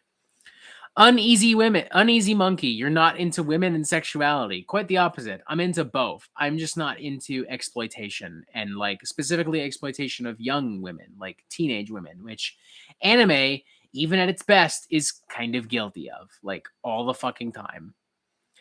JoJo's Bizarre Adventure is my favorite anime. Yeah, I like both. I like JoJo. JoJo's kind of fun. Mimi as fuck too. Some dude, if he says, if you enjoy some depressing doom metal, then I recommend Watching from a Distance, one of my favorites of last month's. Sure thing. Hell yeah. Squid the Paradox, I'll take a potato chip and eat it. Fuck yeah, that's great, man. I actually did read the manga too, like as it was coming out. Really well done. Mad Mike, all right, man. Gotta go get me some food and record a video later. Have a great night, man, and congrats on 10K. Keep up the magnificent work. Thank you very much, Mad Mike. Enjoy the rest of your fucking evening. Everyone say hello to Mad Mike. Subscribe to his channel if you aren't already. The dude works hard as a motherfucker, and he deserves it. Blackwater Russ says mangas are really cool. They are, man. It just depends on the manga. Like, I really like Berserk, for instance. What was that? Hi. Everyone, it's Anna. Special guest Anna. Hi. Hi. I'm good. How are you? That's good. How are you? I'm good. How are you? That's good. How are you? We're doing the stream. Say hello. Uneasy Monkey says hi, Anna. Hi. How was your day? You have a good day at work? How many asses did you kick? Thankfully none today. None? Get the fuck out of my apartment. Fuck you. Get out of here. It's bullshit. No asses kicked? What the fuck? Kieran Buckley, what is the most toxic fan base you've had to deal with on your channel? Probably Five Finger Death Punch. Like, Falling in Reverse comes close. Honestly, Sleep Token, because I literally had to remove a video because of them. But yeah, Perfect Cell 71, the lovely Anna. She is, isn't she? Squid the Paradox. JoJo is so amazing, they named an entire metal band Dio after it. That's correct. Also, Squid the Paradox, 5 flavored fruit punch. Yes, my favorite fucking band. What's your favorite 5 flavored fruit punch song? The one where they talk about liberals and trucks. Yeah, that's a great song. I also like the one where they talk about trucks and liberals. Yes. What's that song? Remember there was like an episode of Criminal Minds where they actually had a 5 Finger Death Punch song play. I don't remember the name of it, but it's the one that's like another day in this carnival of sin, and I fucking laughed so goddamn hard. I fucking laughed hard. The Prison Meddler. What's the highest rating you can give any Attila album? 1, maybe. They make generic, overproduced deathcore jams, and they're a bunch of fucking edgelord, misogynistic assholes. So fuck them. Yeah. DS Silver Dynamics. Have you heard the new King Gizzard album yet? It's their best, in my opinion. It's good, but not their best. It's a little bloated for my personal liking, but it is a great album. King Gizzard is one of those bands that consistently puts out quality material, and thankfully they also consistently like switch things up, which more rock bands and metal bands need to do. Like they'll do a blues album, and then they'll do like a bluegrass album, and then they'll do a psychedelic album, then they'll do a prog rock album, and then they'll do a thrash metal album. More bands need to pay attention to King Gizzard. King Gizzard rules. PNS, what's your opinion on Moto Grader? None. I have zero opinion on Moto Grader. I don't pay attention to them in any fucking capacity. Reaver of Jill Sandwiches, congrats on 10K. Thank you very much. Nick says, thoughts on Solution 45, if you've heard of them. Was that the fucking side project that Dave Mustaine had with that fucker from Fear? Otherwise, I don't know what you're talking about. I don't know. Squid the Paradox says, like, I grew up Mormon and their lore is very similar to stuff I was taught growing up. What the fuck? That's a whole other goddamn thing going on there. Jesus Christ. Blackwater Rust, seriously, Chompy, please come to the US. We need a candidate that at least seriously cares about the people. Chompy's gonna do it. Chompy's gonna run for office. He's gonna run for president in 2024. We're gonna make that happen. There are no rules prohibiting a plush alligator from becoming president. There are no rules. I challenge somebody to point specifically to those rules. I challenge somebody. The Prison Meddler. I remember Slipknot's Eyeless was playing on The Sopranos. Fuck, really? That's awesome. Fuck yeah. Squid the Paradox. Chompy is God. That's a bit too far, but I appreciate the enthusiasm and the love for Chompy. How you doing? Okay. Would you like to sit? Is that why you're moving here? Yeah, well, By all means, sit down with me. suited up. I am all suited up. Why aren't you suited up? I'm comfy, that's why. So? Yeah, I'm so comfy now. So? We're going to go out. You're going to dress up nice when we go out? Probably not. What? But I'm all suited up. Yeah. You know what? It could be the Oh, come No, on. it could be Nah. the reverse this time, because usually I'm dressed up and usually you're Nah, come on. Dress up. Dress up a little bit. We're hitting the town. I don't know. Here's a Very little bit. comfortable. We can dress up a little bit. Well, I'll see. I'll see what I have. You can do it. I believe in you. Everyone bully Anna until she does it. I'll see what I have. Squid the Paradox says, hi, Anna. You're amazing. I'm betting that Squid the Paradox is not going to think that if you don't suit up with me. Okay, I'll see what I have I'm later. betting on that. I'm really betting on cozy that. right now. Feel like, well, whatever. We're at home right now. We're not gonna be at home in like an hour and a half. Yeah. Also, fair warning, folks. This stream is very likely ending within half an hour because Anna and I do have plans because it's a Friday night. So if you're expecting this to go until 2 a.m, I'm sorry, but you're out of shit luck. Chompy eats Biden for breakfast and Trump for dinner. Fuck yeah, he absolutely does. Uneasy Monkey, gotta dress up, celebrate 10K. See? Celebrate 10K. All right, I'll see what I have. Yeah! Even like, you don't have to wear a dress or nothing. Just like present yourself. Yeah. Remember, what was it, New Year's? We went to Karen's and you had the suit with the Gucci belt.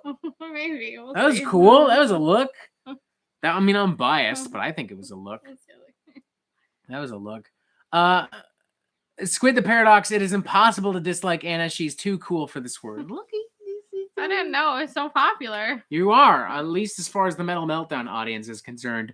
Dirkhead, just leave the stream running. No, eventually it's gonna end. It has That's a to. bad idea. I'd be It's a I'd be terrible terrified idea. of the laptop That would like be, setting everything like, on fire. not even that. Like, I'm walking by late at night, like after a shower, and like I forget the laptop's on. You know what I mean? Like, whatever. Squid the Paradox. There's a restaurant named Karen's. Is she the manager? Is there? Is that a? Oh yeah, there is. That's Karen's where we got married. Oh no. So Karen's in Toronto is a French bistro, no relation to the Karen stereotype. I've actually met the owner on a couple of occasions. She's wonderful.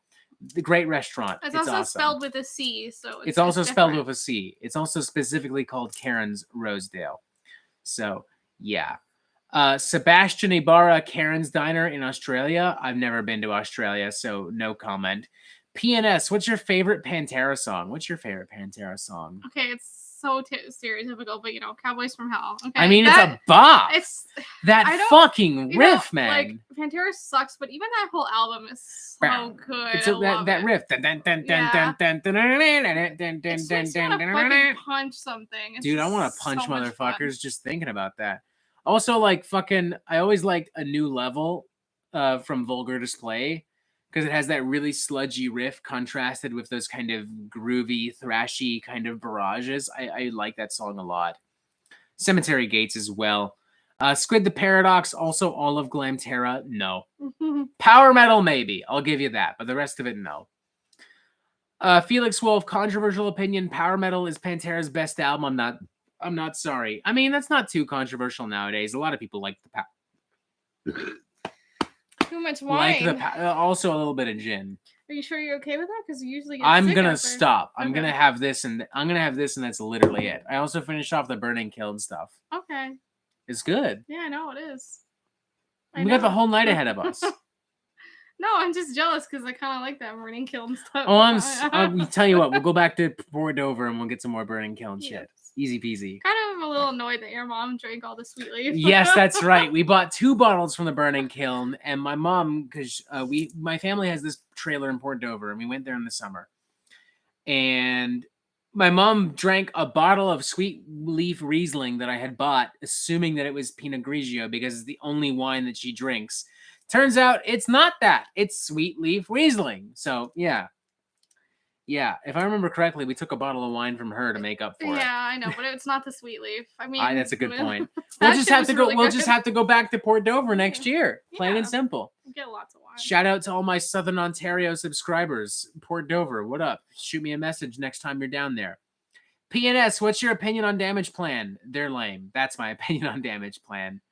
Solution 45 is a super group of a few members from Misceration and Christian Alveston on vocals and the guitars from Eon. I don't know who that is then. My apologies.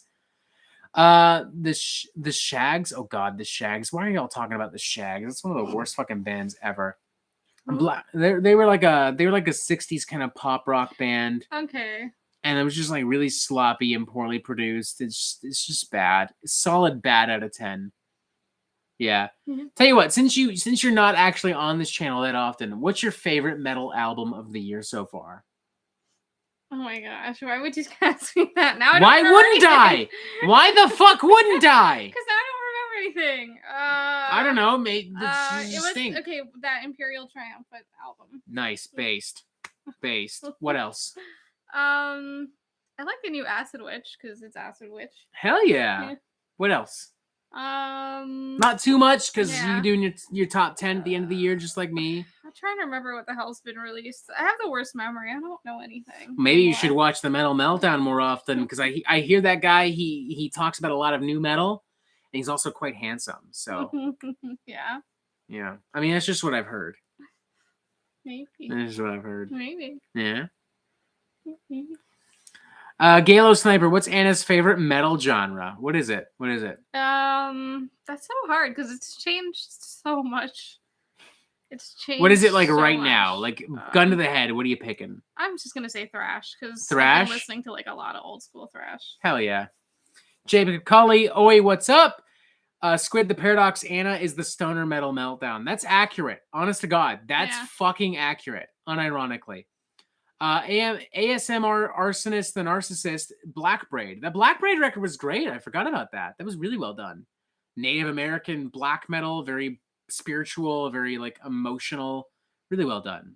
Have you heard the Gay Rea album by instance? No, I haven't. It's really well done. I think you'd like it. It's like kind of melodic black metal with like some traditional elements and like really dynamic production. I think it's right up your alley. Wow. I know her Wow. pretty well for obvious reasons. I'm married to her. So, P.N.S. Anna, what's your favorite metal band? Oh boy. Dude, y'all should know better. I don't even know how to answer that. Why the fuck would you think she knows how to answer that? That's really hard. How about a top 5? Mm, Like 5 bands. Okay, yeah. One of them is Blind Guardian. Blind Guardian? Yeah. I'm not shocked by that. I'm not shocked at I all. would have to say Dio. Dio. We're gonna say Megadeth. Megadeth. Really? Yeah. Cool. Yeah. Fuck yeah. All right. Um, Does that mean you're a big fan of the new Megadeth record by chance? I think it's pretty cool. Yeah. I would say Death is also like in the top 5. Deaf, Yeah. understandable. So that's 4 bands. Who's number 5? Number 5. Fuck it. I'll say Black Sabbath because Black Sabbath. is That's the fucking that's a pretty safe choice. It's a pretty understated, understandable, safe choice. Thoughts on kawaii metal? To me, probably the worst metal genre. It's not something I'm really into, but I love it because it makes elitists mad. Anything that makes elitists mad is automatically awesome. Can you explain why death metal is called death? I don't know. It just is. It's called death metal. Oh, my theory for a long time is that because there was a band called Death, and everything after that is death metal. You know what I mean? Yeah. You know, because even the early Death demos, it was like killed by death. I don't know. I think it's because like just it sounds heavy and brutal. So I don't know. Why is anything called anything? Why isn't black metal called Potato Fucker Nonsense 9000? Like it just is. Like whatever. I thought she would say Five Finger Death Punch. No, I would divorce her so fucking quick. I would divorce you so I don't fucking think I've quick. ever fully listened to one of their songs. You're not missing anything. Because You're I'll not. just like I'll hear like a clip of it and I It's like definitive hyper conservative muscle lifting truck metal. Like just like, do you like corporate beer and punching drywall? Then you'll love Five Finger Death Punch. That's Five Finger Death Punch in a nutshell. Opinion on deathcore. I used to hate it, but honestly, now and then there's some killer bands like Brand of Sacrifice, Lorna Shore, Whitechapel, Carnifex. There's good stuff out there. You just got to be willing to look for it. What about you? Favorite deathcore band? Like Carnifex is pretty cool. I don't really listen to deathcore that much, but It's not really on the radar. Yeah. Understandable. Within Destruction, I assume you mean Within Destruction. I'm not a fan of their material. I don't care much for their lyricism. It's very like, I don't care much for how it just encourages self-harm and suicide, and I don't like the gangster rap elements that are thrown in there. Nothing against them personally. I don't think they're actively encouraging people to hurt themselves. I just don't care for the music. Perfect Cell 71. Opinion on mathcore. It depends on the songwriting and on the actual production of the record. So the memes about it are great. mathcore memes are awesome. But like there are so many mathcore bands that get kind of absorbed in the inherent chaos of mathcore that they just lose my attention. If we're talking about a band like Converge or Dillinger Escape Plan or Boris that actually writes music and actually has interesting ideas, fuck yeah, I love mathcore. The new Callous Dad Boys records was really good as well. Briesman 76. Any thoughts on Ice Nine Kills, especially their latest album? Bunch of overdramatic fucking cornballs. I've always thought they sucked. Yeah, not my cup of tea. Mad respect. I mean, they're opening for Metallica, so that's got to mean something, but it's not my thing. Kieran Buckley, do you like any hardcore bands? Fuck yeah. I mean, classic Black Flag, duh. But also like some early Turnstile and Jesus Piece and like, you know, some politically charged punk from the Muslims. Idols, although I know Idols likes to, they don't care much for being called a punk band or a hardcore band, but they are. Fuck them, whatever. Yeah, I like Idols. Yeah, Idols is great. We bought a bunch of their records on vinyl. Joy of Resistance and Ultramono. I think so. I like Idols a lot. I'm gonna go out, and then at 2 a.m. we're gonna listen to a bunch of Idols probably. How's that sound? Yeah. Very cool. Dino Van Jack, what do you think about Black Sabbath? I think they fucking rule. Is what I think. I mean, Paranoid and Master of Reality, 2 of the best metal records ever fucking made. I just listed them as like one of my top 5s. Yeah, there you go. Prison Metaler, Kyle, my favorite death metal bands are Slipknot and Five Finger Death Punch. I mean, hey, at least they're listening to it, whatever. Slipknot's fun. We saw Slipknot Oh, live. there are lots of fun. I'll go see Slipknot. They were in town earlier this year with Cypress Hill and Horror, and I'm not gonna lie, there's a part of me that wanted to go to that show. They're really I fucking love popular them. again now because of like the kind of edgy 90s revival stuff. Oh, and a lot of kids are really into it. I don't feel that there is a new metal revival, but I do feel that there is a 90s revival. Yeah. Like a lot of the imagery and themes associated with music, specifically rock music and punk in the late 90s, is definitely coming back. I mean, when we saw Poppy live earlier this year, that was without a doubt the most diverse crowd I've ever seen in my fucking life. It did make me feel kind of old because I was like, there's a lot of like young. There's a lot of here. we were definitely the oldest people in that fucking audience, which we're in our late 20s. We're not even that fucking old. Like, yeah, I know, but there's still like a generational gap there. It's fucking wild, but it was fun. I'll go see Poppy again. Yeah. Galo Sniper, best new metal album, Iowa for me. Easy fucking decision. Easy goddamn motherfucking peasy. What about you? Favorite new metal album? I don't know. What's your favorite? I'll what's say your Iowa too. Iowa from Slipknot? I don't really care much for new metal. I mean, I only like Slipknot, so. And then I'm just gonna say Iowa then on your behalf.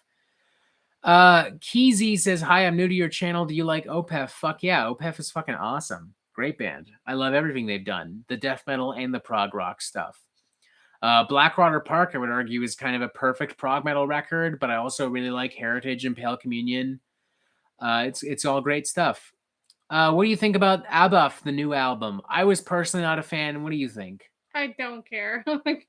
I expected you to like it more because you like Abuff. I like Immortal. Like I like some of the earlier Immortal stuff. Okay. I don't really care. Okay, much for fair Abuff. enough. Philip Richter, Revocation versus Bloodbath. Revocation wins that battle for me. Easy fucking peasy. What about you? Revocation or Bloodbath? Yeah, absolutely Revocation. We've seen them live. Like it's. I love Revocation. I've seen them a bunch of times. I've seen them with Devil Driver. I saw them once at the Hard Luck headlining with Arcspire. And we saw them on Halloween with Cattle Decapitation and Full of Hell. Yeah, they're fucking great live. They're awesome. They make awesome music. They're so good. Their self-titled album is one of the best thrash metal albums of the 2010s. Great Is Our Sin, Deathless, The Outer Ones, just absolutely gnarly, disgusting, muscular shit. Squid the Paradox, ABBA, they're just a cheap knockoff of Ghost. I'm not a huge fan of ABBA. They have a couple bops here and there, but I'm not a fan of that kind of like disco vibe and sound personally, with the exception of like Off the Wall, Michael Jackson, and a couple things from Earth, Wind, and Fire, but disco in general, not my thing. So, yeah.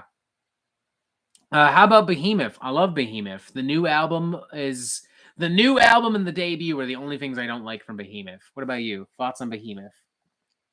Yeah, I like Behemoth a lot. Like, have you heard the new album by chance? I actually haven't got around to listening to the new album. Yeah. So I don't know, but I like them a lot. I heard a lot of really cool shit. I'm not personally a huge fan of it, but I mean, like, it's not horrible. Like, I feel like people misunderstood me when I did the review. Like, how dare you? It's a great album. It's like, yeah, it's fine. I'm just not in love with it. Like, it's good for you. Enjoy it by all means. Gotta Scoot, congrats on 10K. That's heads up, folks. We are probably going to be wrapping up within the next 10 minutes or so. So whatever questions you have, get them out now. ABBA versus Abuth, or he's got like the little crocodile thing. ABBA better than Abuth. Thoughts? I would actually agree with that personally. You call it a crocodile thing? Well, because it's like, don't you remember the analogy from like math class where it'd be like the gator wants to eat the bigger number? The analogy for me was Pac-Man.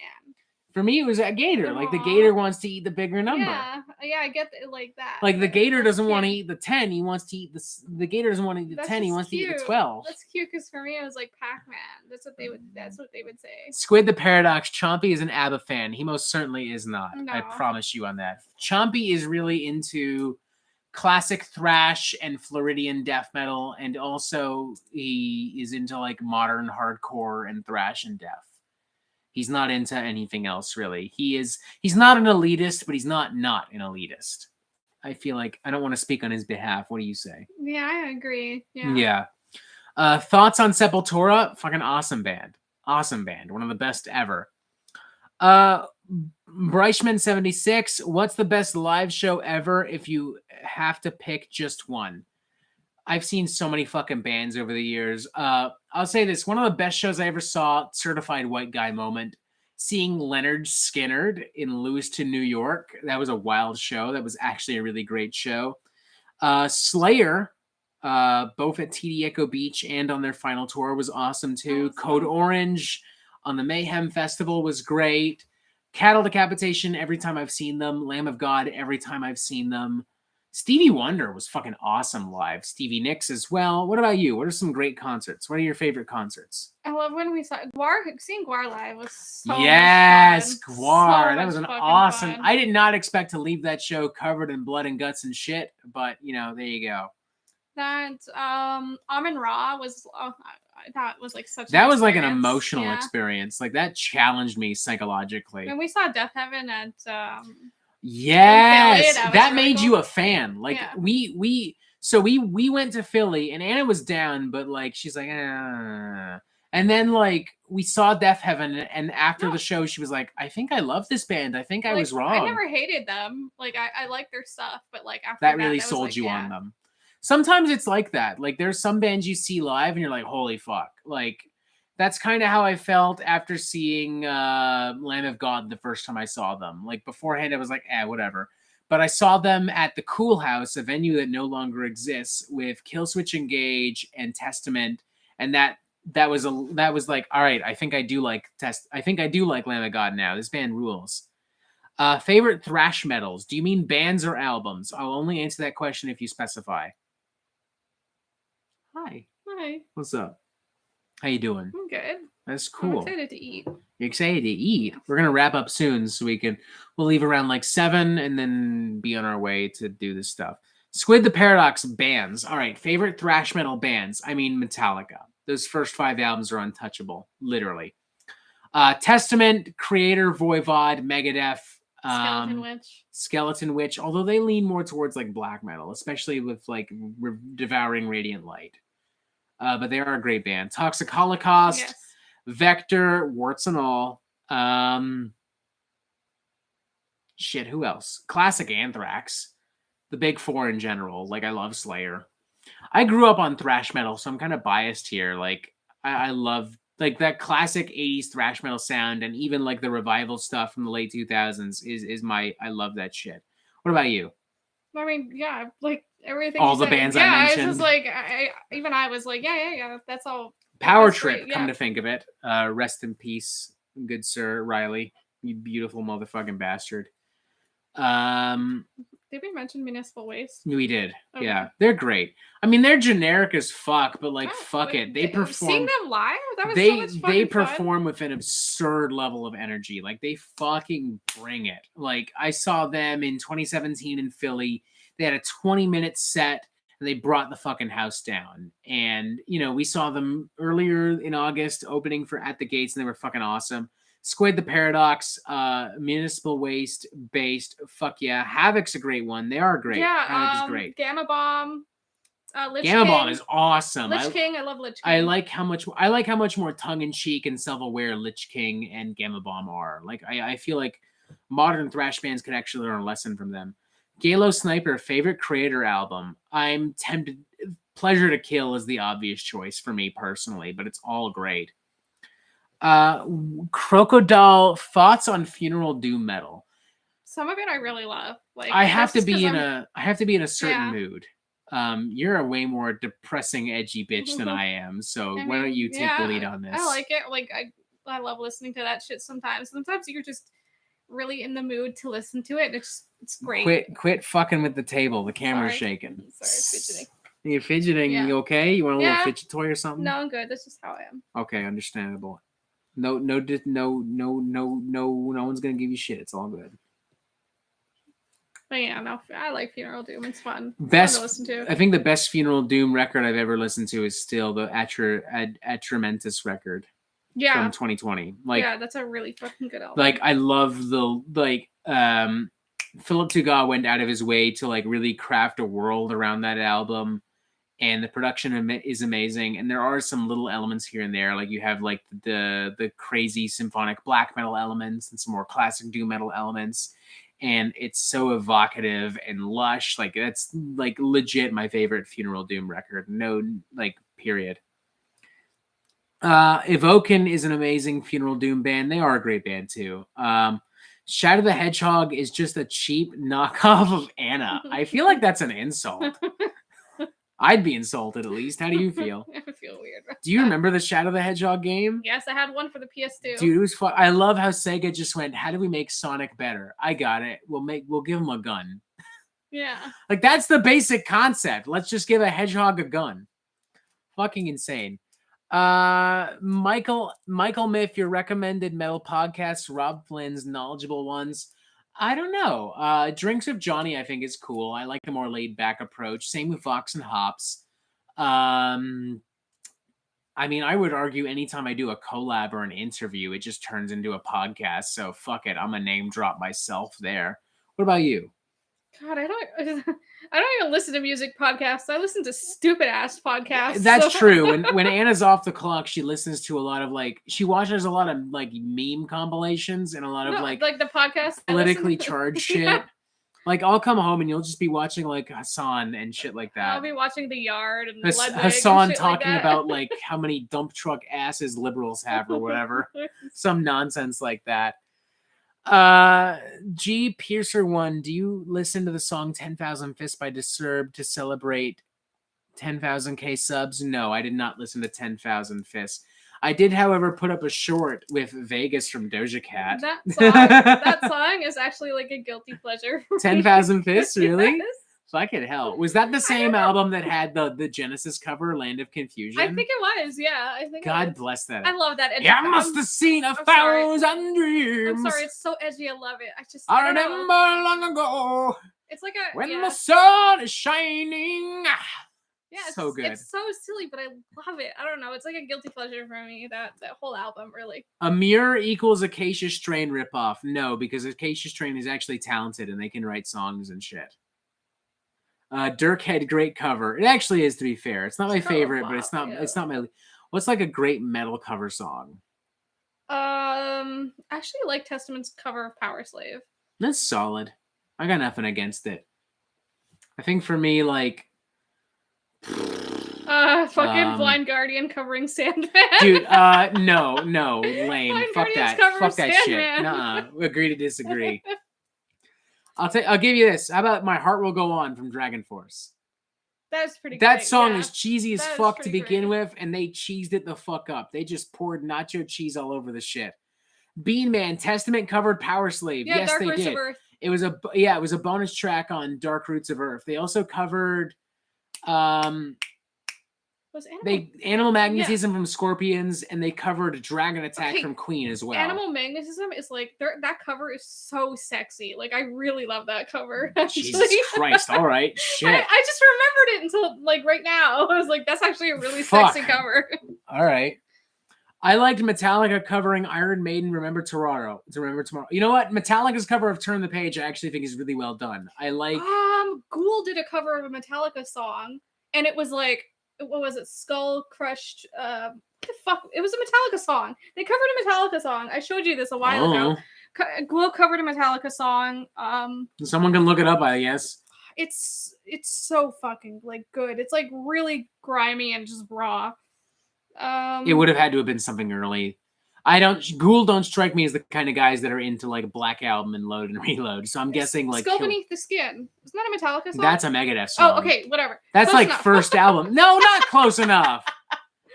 Do you really want to start up the Megadeth versus Metallica debate? Yes, I want people Fuck to you. fight. I want people to fight. Goddamn. Okay? Johnny Cash Hurt. Yes. Not metal, but Johnny Cash's version of Hurt. Unironically, the best cover ever. I want blood in the chat. No. Shut up. I'm going to derail this conversation. Johnny Cash's version of Hurt is legit. Like if you don't feel something listening to that version of Hurt, you are heartless. You are actually truly heartless. The Prison Meddler Typo Negative covered Paranoid and it was amazing. Death Rage did a good cover of Stone Temple Pilots' Vaseline recently. I'll tell you a really awful shit. one. tear-covered Stargazer, and it's just ass. Ugh. I hate it so much. Ugh. I think about how much I hate that. Dude, like, it's minor spoiler alert for the Queensryche review tomorrow, but I really don't like their recent cover of Rebel Yell. I never cared much for Queensryche. I like them. I've always But found I them feel kinda like boomery. I don't know. they're definitely boomery, definitely. I feel like the recent stuff with Todd Latour is like unironically some of their best. Like the Jeff Tate stuff, I'm like, hit and miss. Todd Latour is such an amazing vocalist. That motherfucker could sing the goddamn ABCs, and he'd do an amazing job at it. Crimson Glory fucking fumbled big time, not allowing him to do an album with them. Let's go for a couple more minutes. What time is it now? Like 6:30? Let's go for like 4 or 5 more minutes, and then we're done, ladies and gentlemen.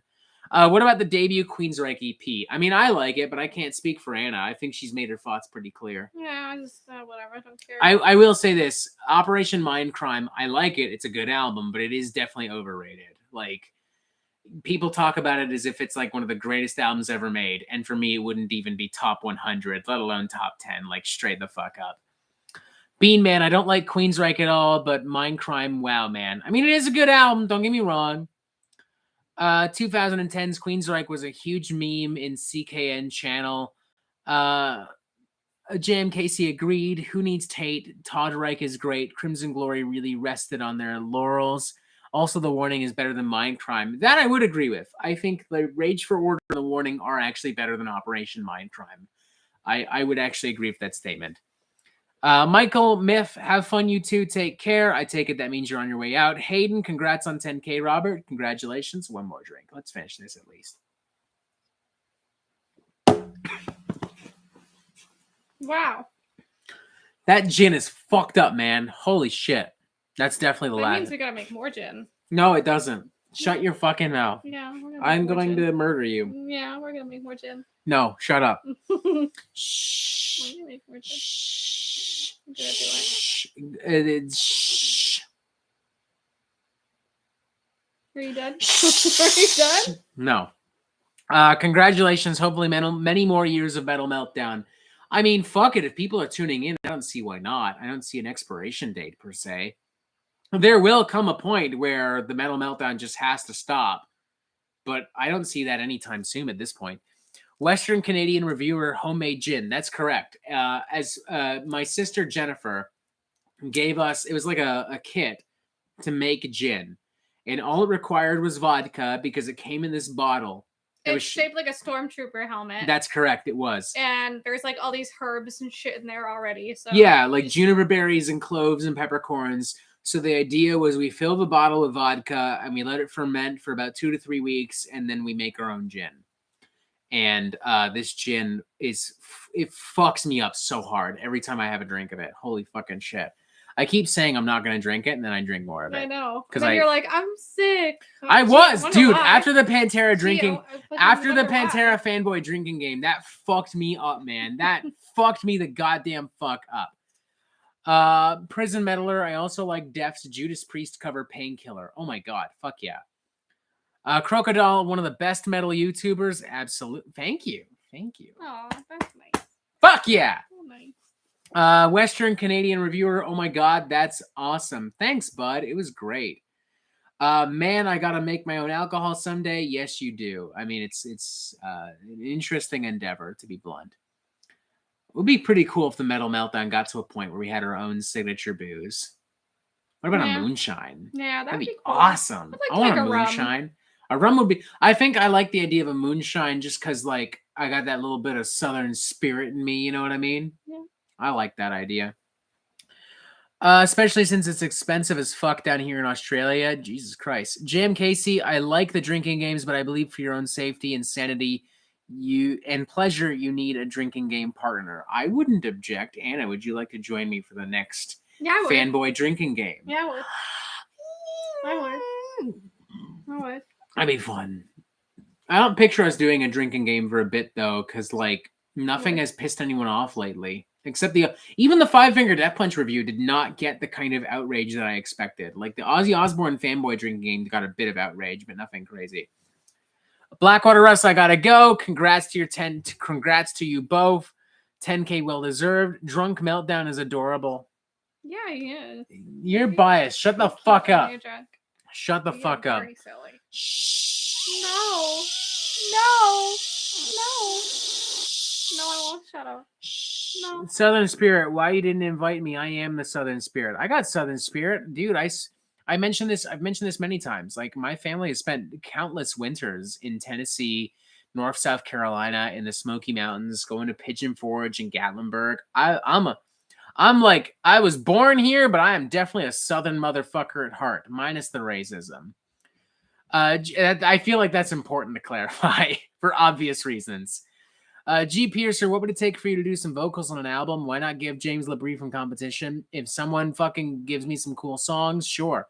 Also, big congrats to you, man. I love your channel. I got a Prison Meddler. I got to go. Congrats on the 10K. I feel like we're at a pretty decent point where we can wrap up. We have to wrap up soon regardless. How do you feel? Yeah, I feel good. I want to go eat food. I want to go eat food. Thank you, ladies and gentlemen, for tuning in to the 10K subscribers celebration live stream. We have to go regardless. I feel like this is a good place to wrap up. Thank you for tuning in. Squid the Paradox, you do a perfect Chris Barnes voice. It's not a stream if I don't do it. This is literally how he sings across the album. There you go. I know that's what y'all want to hear. We made it through almost the whole stream without it. Thank you. That's a crime. It is. Absolutely, it is. Thank you for tuning in. Press subscribe if you somehow have not already.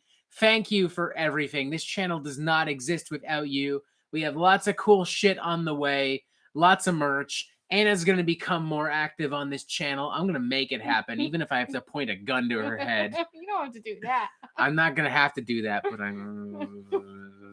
we're going to go hit the town. B-Man says merch. That's correct. Shot glasses, patches, shirts, you name it.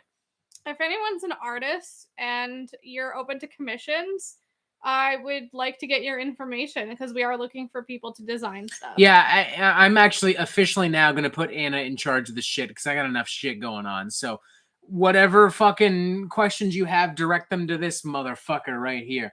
Press the button to subscribe, other videos, booyah, anything you want to say to people before we head on our way. Thanks so much for tuning in. Yeah. Yeah, that was great. It was nice to have you for a little bit. A little bit, yeah. We'll have to do a stream together in the future. Yeah. Just for shits and giggles. Yeah. No. Oh my god. Shut up, I'll kill you. Shut the fuck up. So we're gonna go eat booze and drink food. Yes. Yes. In that order. In that order. Have a fantastic day, ladies and gentlemen. Thank you so much for tuning in. There's Chompy. He's a dingus. I love Chompy so much. I squished. There you go. There's Chompy. Chompy merch. Yes, there's going to be Chompy merch. I promise you, including shot glasses. Details will be made available when we have them. Have a fantastic fucking day. Thank you for tuning in. I love each and every goddamn one of you. Thank you so much. Thank you to everyone who donated to the stream during the stream. Blah, blah, blah, blah, blah. Bye. Bye. Oh, my fucking Lord. This is I be